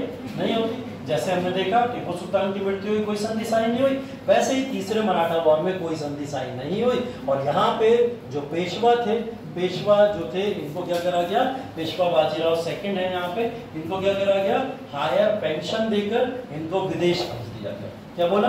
कि तुम अभी छोटे हो, जाके पढ़ाई करो, ठीक है। क्या बोला गया? तुम अभी छोटे हो, जाके पढ़ाई करो। इनको इंग्लैंड भेज दिया गया और बोला गया कि इंग्लैंड में जाओ और इंग्लैंड में जाके अपनी पढ़ाई करो, ऐसा बोला गया। इन्होंने मना कर दिया, बोले इंग्लैंड नहीं जाना मुझे, मैं अपने देश में रहना चाहता हूँ।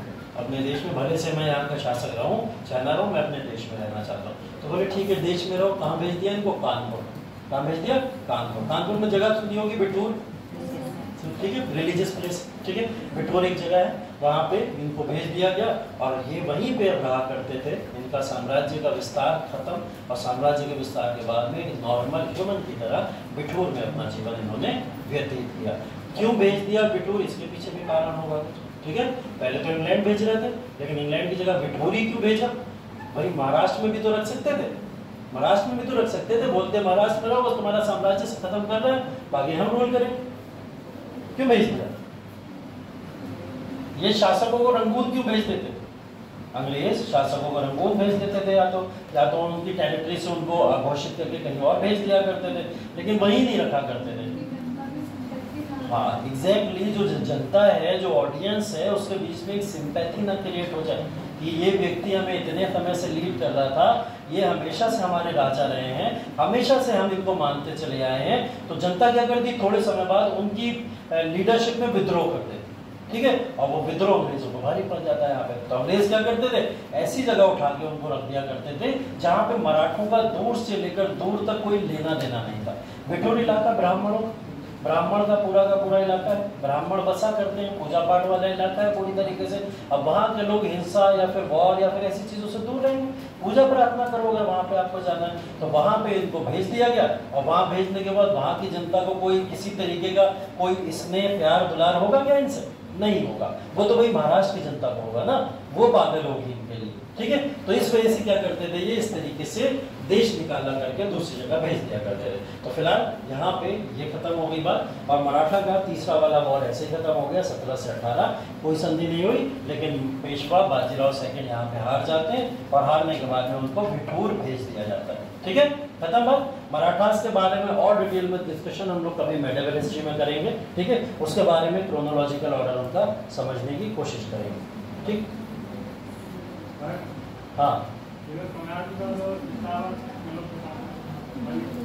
क्या चीज? साम्राज्यवाद और विस्तारवाद में फिर से डिफरेंस बता दें। विस्तारवादी नीति उस नीति को बोला जाता है जब एक देश दूसरे देश पर आक्रमण करके या युद्ध करके उसको अपने कब्जे में ले ले, ठीक है। ये विस्तारवादी नीति है कि हमने क्या करा, विस्तार कर दिया दूसरे देश पे अटैक करके। साम्राज्यवाद की नीति ये होती है कि जब कोई अपना इकोनॉमिक प्रॉफिट, पॉलिटिकल नहीं है इसमें, क्या है, इकोनॉमिक प्रॉफिट को ध्यान में रखते हुए एक क्षेत्र के ऊपर अपना कब्जा करने की कोशिश करें, तो ये क्या होता है? साम्राज्यवाद होता है, जो अंग्रेज भारत के अंदर कर रहे हैं, ठीक है। कि बंगाल से मैसूर जाएंगे, मैसूर से मराठा की तरफ जाएंगे, एक साथ तो पूरे भारत को नहीं कब्जा कर रहे थे ना, इकोनॉमिक प्रॉफिट देख देख के कब्जा कर रहे थे। तो इसी को क्या बोला जाता है? साम्राज्यवाद। साम्राज्यवाद में हमेशा इकोनॉमिक प्रॉफिट ऐड रहता है, ठीक है। विस्तारवाद में हमेशा पॉलिटिकल इंटरेस्ट सर्वोपरि रहता है। इस बात को बस ध्यान रखिए, ये मेजर डिफरेंस है। ऐसा आपको मिश्रा जी ने भी नहीं बताया होगा, जैसा मैंने बताया।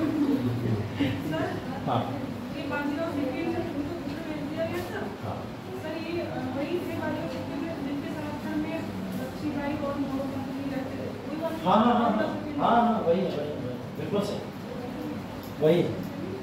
ठीक है, चलिए पंजाब की विजय देख लेते हैं। पंजाब के ऊपर चलते हैं। पंजाब की विजय का मतलब अंग्रेजों की पंजाब पे विजय है ना, ये मत समझ लेना पंजाब यहाँ जीत गया होगा। ठीक, अंग्रेजों की पंजाब पे विजय, इसकी कहानी कहाँ से शुरू होती है इसके बारे में थोड़ा सा देख लेते हैं। देखिए कहानी शुरू होती है महाराजा रणजीत सिंह से। महाराजा रणजीत सिंह पंजाब के जो थे वो घोषित एक राजा थे, किंग थे, लेकिन मुगलों ने इनको अरेस्ट करके जेल में डाल दिया। ठीक है, और मुगलों ने इनको अरेस्ट करके जेल में डाल दिया। धीरे धीरे समय व्यतीत होता चला गया और 1839 में इनकी मृत्यु हो गई। ठीक है, 1839 में इनकी मृत्यु हुई। ये मुगलों के कहीं ना कहीं कंट्रोल में थे, उन्हीं के जेल में थे, जिसकी वजह से ये पंजाब के ऊपर अपना अब रूल नहीं कर पा रहे थे। ठीक है, इनकी जगह रूल करने कौन आया? इनका एक छोटा सा बेटा है जो इस समय रूल करने आया, जिसका नाम था दिलीप सिंह। क्या नाम है? दिलीप सिंह। ठीक है, उनकी माता जी का नाम क्या था दिलीप सिंह जी? कोई बताएगा यहाँ पे? हाँ सही बोल रहा क्या? महारानी जिंदरबाई या जिंदर कौर के नाम से उन्हें जाना जाता है। ठीक है, तो महारानी जिंदरबाई या जिंदर कौर जो था वो उनका नाम था, जो इस समय में यहाँ पे रूल कर रही थी डी फैक्टो रूलर की तरह। मतलब बेसिकली वो तो छोटा बच्चा है दिलीप सिंह अभी, लेकिन समझदार कौन है? महारानी है। तो महारानी वहां पे मेजर डिसीजंस या सारी पावर्स को अपने हाथों में रखा करती थी। उनको सिर्फ नाम के बेसिस पे राजा बनाया हुआ था। वो इसलिए बना दिया गया था कि कल को कोई और शक्ति आके आक्रमण ना कर दे, यहाँ तो कोई राजा ही नहीं बैठा, गद्दी खाली पड़ी हुई, चलो आक्रमण करके जीत लेते हैं, ऐसा नहीं। ठीक है, तो देखिए पहला वाला वॉर जो शुरू हुआ, अच्छा तुम लोगों ने यहाँ नाम देखा, बहुत चालाक हो, मैं वही सोचूं, हंस क्यों रहा हूं? तो बेसिकली हुआ क्या यहाँ पे महारानी के साथ साथ में दो लोग और थे जो अंपायर को चलाने में इनका साथ दे रहे थे। ठीक है, एक का नाम था लाल सिंह और एक का नाम था तेजा सिंह। ठीक है, लाल सिंह और तेजा सिंह, ये दो व्यक्ति और हैं। ये दो व्यक्ति क्या कर रहे थे? महारानी को उनका साम्राज्य चलाने के लिए सहयोग करा करते थे, मंत्री थे उनके काल के अंदर। ठीक है, दोनों मंत्री परिषद संभाले हुए थे, ये दोनों महारानी का साथ देते थे। देखिए हुआ क्या था एक्चुअल में, 1809 की बात है, एक संधि साइन हुई थी, अमृतसर की संधि। कौन सी संधि? अमृतसर की संधि 1809 में साइन हुई थी। इस अमृतसर की संधि के अंतर्गत ये जो संधि थी महाराजा रणजीत सिंह और ईस्ट इंडिया कंपनी के बीच में साइन हुई थी। इस संधि के अंदर एक चीज बोली गई थी, वो ये बोली गई थी कि जो सतलज रिवर है, सतलज यही तो पड़ती है भाई पंजाब में। ठीक है, सतलज जो रिवर है, सतलज नदी है, उसका ईस्ट का जो पार्ट है, पूर्वी जो इलाका है, उसके ऊपर ईस्ट इंडिया कंपनी को कंट्रोल दे दिया जाए। ये संधि साइन हुई थी। ठीक है, क्या संधि साइन हो गया कि ईस्ट इंडिया कंपनी को सतलज का पूर्व का इलाका दे दिया जाए, जिस पे वो अपना अधिग्रहण करके कारोबार कर सकती है। ऐसा अंग्रेजों ने क्लेम करा कि 1809 में हमारी महाराजा रणजीत सिंह से एक संधि साइन हुई थी। ठीक है, चलो नॉर्मल सी बात है। इसको क्लेम इन्होंने कब करा? 1845 में। कब क्लेम करा? 1845 में। 1845 में इन्होंने बोला कि हमारी महाराजा रणजीत सिंह से एक संधि साइन हुई थी और हम लोग आ रहे हैं पंजाब को अधिग्रहण करने और पंजाब के ऊपर रूल करने। ठीक है, तो बोले किस बेसिस पे आ रहे हो? ऐसे हलवा रखा है कि आया पंजाब लेके चले। ठीक है, तो उन्होंने संधि दिखा। उन्होंने बोला देखो सतलज रिवर के आसपास का इलाका जो है वो सब हमारा है, हम इस पर रूल करेंगे। ठीक है, इस बात को पंजाब ने मानने से मना कर दिया। बोले रणजीत सिंह अपना पंजाब बेच के जा ही नहीं सकते, तुम लोग ने पक्का कुछ ना कुछ इसमें चेंज किए, अपनी तरफ से चेंज किए, रणजीत सिंह ऐसा नहीं कर सकते। ठीक है, इस बात को लेके एक बहस छिड़ गई, जिस बहस में महाराजा रणजीत सिंह को तो यहाँ पे ला नहीं सकते थे इस वॉर के अंदर, क्योंकि उनकी मृत्यु हो चुकी। ठीक है, नहीं ला सकते ना, कहाँ से लाओगे? तो कौन लड़ेगा ये लड़ाई? राजा दलीप सिंह जो अभी छोटा सा बच्चा है, उसको यहाँ पे लड़ाई लड़ने के लिए उनकी माताजी सहयोग दे रही हैं। कौन? जिंदा कौर जो है, या जिंदा कौर के नाम से जाना जाता। लेकिन सबसे महत्वपूर्ण इसमें महारानी तो नहीं जाएंगे ना वॉर लड़ने, कौन लोग जाएंगे? लाल सिंह और तेजा सिंह, ये लोग सहयोग करेंगे यहाँ पे जाके। तो ये लोग सहयोग करेंगे। वॉर शुरू हो गया 1845 में और ये वॉर अप्रॉक्स चला 1846 तक। ठीक है, ये प्रथम आंग्ल सिख युद्ध के तौर पर जाना जाता है। अंग्रेजों ने क्या करा? लाल सिंह और तेजा सिंह को खरीद लिया। ठीक है, जो मेन लीडर्स हैं ग्रुप के, उन्हीं को खरीद लिया गया। ठीक है, ऐसा किसी और वॉर में हो चुका है? इसमें बक्सर में या प्लासी में? प्लासी में हुआ है ना। प्लासी की लड़ाई में ऐसा ही कुछ सेम हुआ था कि फैमिली के ही मेंबर्स को मिला लो अपनी तरफ तो वॉर आसान हो जाएगा। 45 से 46 में क्या हुआ, इन्होंने इस वॉर के अंदर लाल सिंह तेजा सिंह को पैसे वैसे रिश्वत देके अपनी तरफ मिला लिया और छुपे तौर पर तेजा सिंह और लाल सिंह मदद करना शुरू कर दिए अंग्रेजों की। ठीक है, जिसकी वजह से यहाँ पे पंजाब इस युद्ध को हार जाता है और हारने के बाद में उसे मजबूरन एक संधि साइन करनी पड़ती है, जिसको बोला जाता है लाहौर की संधि। ठीक है। देखिए जब एक वॉर चलता है तो उसके बीच में कई सारे बैटल्स होते हैं, बहुत सारी लड़ाइयाँ होती हैं, ठीक है। वॉर ऐसा नहीं अगर 4 साल कोई वॉर चल रहा है तो सिर्फ वॉर ही चल रहा है, कुछ ऐसी लड़ाइयाँ हो जाती हैं जो बहुत पॉपुलर हो जाती है, बहुत ही ज़्यादा। जैसे इसके अंदर एक लड़ाई है बुदुक्स की लड़ाई, ठीक है, ये पॉपुलर हो गई उस समय, क्योंकि वॉर के दौरान एक लड़ाई भी हो गई इसी दौरान। तो ये किस किसके बीच में हुई थी? अंग्रेजों के बीच में और पंजाब के बीच में। बुदुक्स की लड़ाई इस समय में दिखाई देती है, ठीक है। तो ये लड़ाई हुई, इसी के साथ में एक लड़ाई फिरोजपुर की लड़ाई भी है, वो भी इसी की श्रृंखला के अंदर दिखाई देती है। 45 से 46 वॉर चल रहा है और इस समय में ये बड़ी बड़ी 3 लड़ाइयाँ आपको दिखाई देंगी। ये बैटल्स, वॉर के बीच में बैटल्स हो सकते हैं, ठीक है। मैंने बोला था ना बैटल्स किसी एक दिन में एक क्षण में होने वाला कोई भी कार्य होता है। बैटल्स की डेट डिसाइड होती है, निर्धारित होती है, बैटल का प्लेस डिसाइड होता है, सब डिसाइड होता है। लेकिन जो वॉर होता है वो अघोषित होता है, उसमें कुछ डिसाइड नहीं होता है, अचानक से उत्पन्न होता है और कब तक चले हमें नहीं पता, ठीक है। तो ये वॉर के अंदर कई सारे बैटल्स हो गए। फाइनल क्या हुआ? लाहौर की संधि साइन करनी पड़ गई और लाहौर की संधि के अंदर क्या क्या घोषणाएं हुई, वो घोषणाएं देख लो। पहले पंजाब हार गया फिलहाल, क्योंकि तेजस्वी सिंह और लाल सिंह ने समर्थन दे दिया था अंग्रेजों का, जिससे पंजाब हार गया। संधिया क्या क्या साइन हुई? 1.5 करोड़ रुपए पंजाब पे करेगा किसको? ईस्ट इंडिया कंपनी को। कितने? 1.5 करोड़ रुपए पंजाब किसको पे करेगा? ईस्ट इंडिया कंपनी को। और ये 1.5 करोड़ रुपए, क्योंकि पंजाब सिर्फ अकेला एक कॉन्टिनेंट नहीं था, पंजाब के पास में पंजाब था, पंजाब के पास में हाजा था, पंजाब के पास में कश्मीर था। ये 3 इलाके पंजाब के पास में हुआ करते थे, ठीक है। 3 इलाके किसके पास होते थे? पंजाब के पास में। हाजा कौन सा इलाका है आज के समय में, कोई बता सकता है? हाजा, हाजा, हाजा नाम ही कहना पहली बार सुना है। ये पाकिस्तान के अंदर जो पंजाब प्रोविंस आज के समय में लगता है वो इलाका हाजा कहलाता था पहले भारत के अंदर, ठीक है। तो पंजाब, हाजा और कश्मीर, ये तीनों कॉन्टिनेंट मिलके किसके हाथों में आते थे? दिलीप सिंह के हाथों में आते थे। अब 1.5 करोड़ रुपए अगर पंजाब भरेगा तो 50 लाख ये भरेंगे, 50 ये भरेंगे, 50 ये भरेंगे, ऐसे ही तो होगा, ठीक है। तो पंजाब ने अपने हिस्से के 50 लाख दे दिए। हाजा बोला हमारे पास 50 लाख जब हो जाएंगे हम दे देंगे। कश्मीर बोला मेरे पास 50 लाख रुपए नहीं, ठीक है। तो अंग्रेजों ने क्या करा? कश्मीर को उठाया, 50 लाख रुपए में बेच दिया। क्या करा?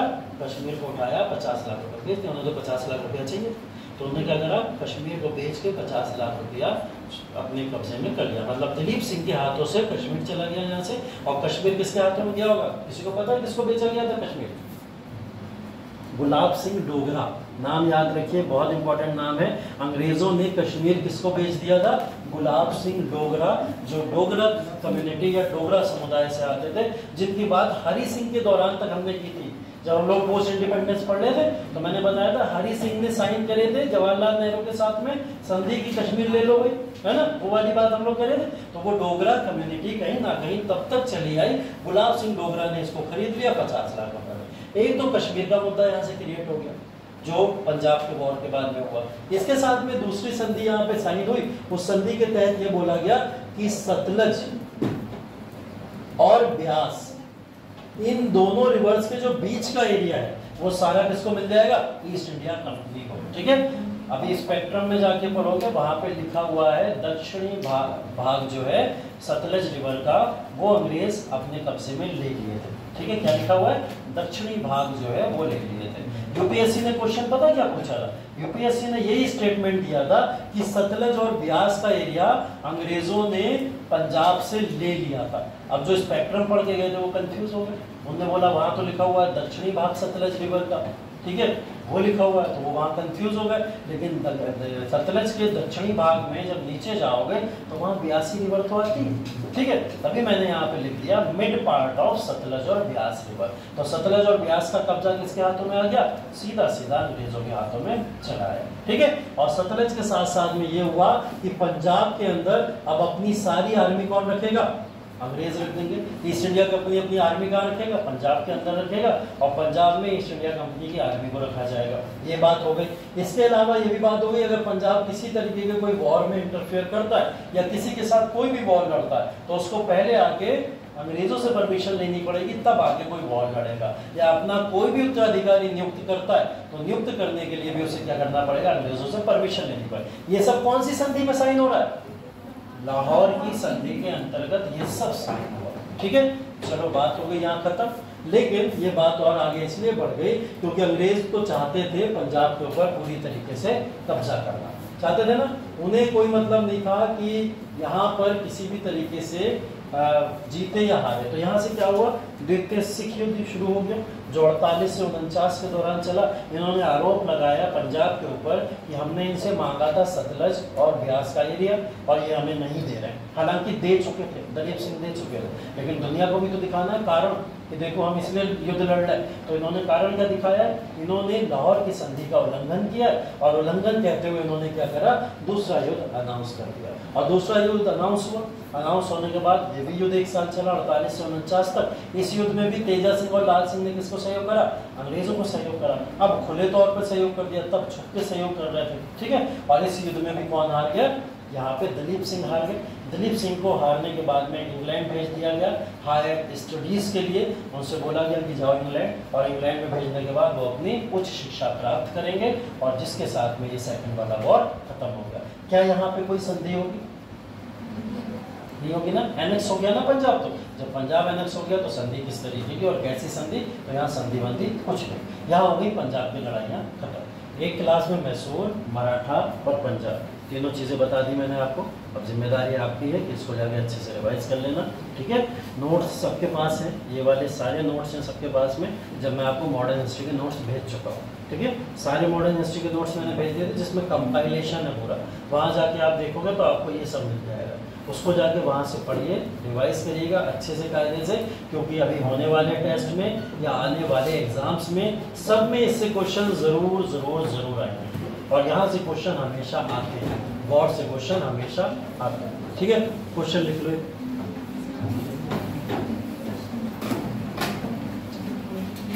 क्वेश्चन लिख लीजिए। भारतीय इतिहास में, भारतीय इतिहास में, भारतीय इतिहास में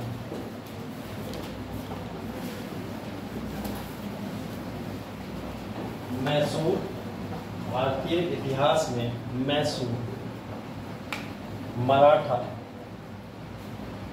और पंजाब, भारतीय इतिहास में मैसूर, मराठा और पंजाब किस तरह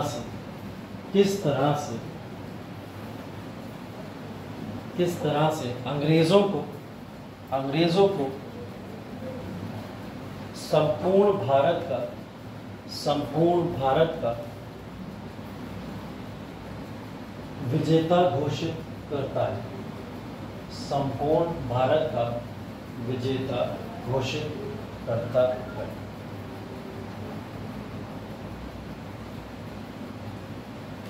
ठीक है, क्लियर। ये क्वेश्चन आपको लिखना है, इसका आंसर लिख के आइए। कल भी मैंने कुछ क्वेश्चन दिया था, उसको भी मुझे दे दीजिएगा। और बाकी पुराने जिसके जो भी आंसर्स है वो सब मंडे को मैं दे दूंगा, ठीक है। तो वो सारे हाँ, ये 150 वर्ड्स में लिखना है, 150 शब्दों में इसको लिखना है, ठीक। और बाकी मैं आज MCQs भी कुछ लाया था, मैंने कहा समय बचेगा तो MCQs भी आपको करा दूंगा कुछ मॉडर्न हिस्ट्री के, लेकिन इतना समय बचा नहीं, ठीक है। तो उस MCQ को अगर आज अभिषेक से क्लास नहीं लेंगे ऑनलाइन वाला, उनकी तबीयत अगर नहीं सही हुई, तो हम लोग क्या करेंगे, एक सेशन रखेंगे। टाइम तैयार रहिएगा, 8 से 9 या 9 के आसपास एक सेशन ऑनलाइन होगा, जिस सेशन के अंतर्गत मैं कुछ ऐसे MCQs कराऊंगा जो टॉपिक मैंने आज पढ़ाए हैं सारे के सारे, उससे रिलेटेड कुछ MCQs आपको कराऊंगा, ठीक है। तो सभी लोग उपस्थित रहिएगा, आस पड़ोसी भी अपने उपस्थित करा लीजिएगा जो भी तैयारी कर रहे हैं। Thank you so much.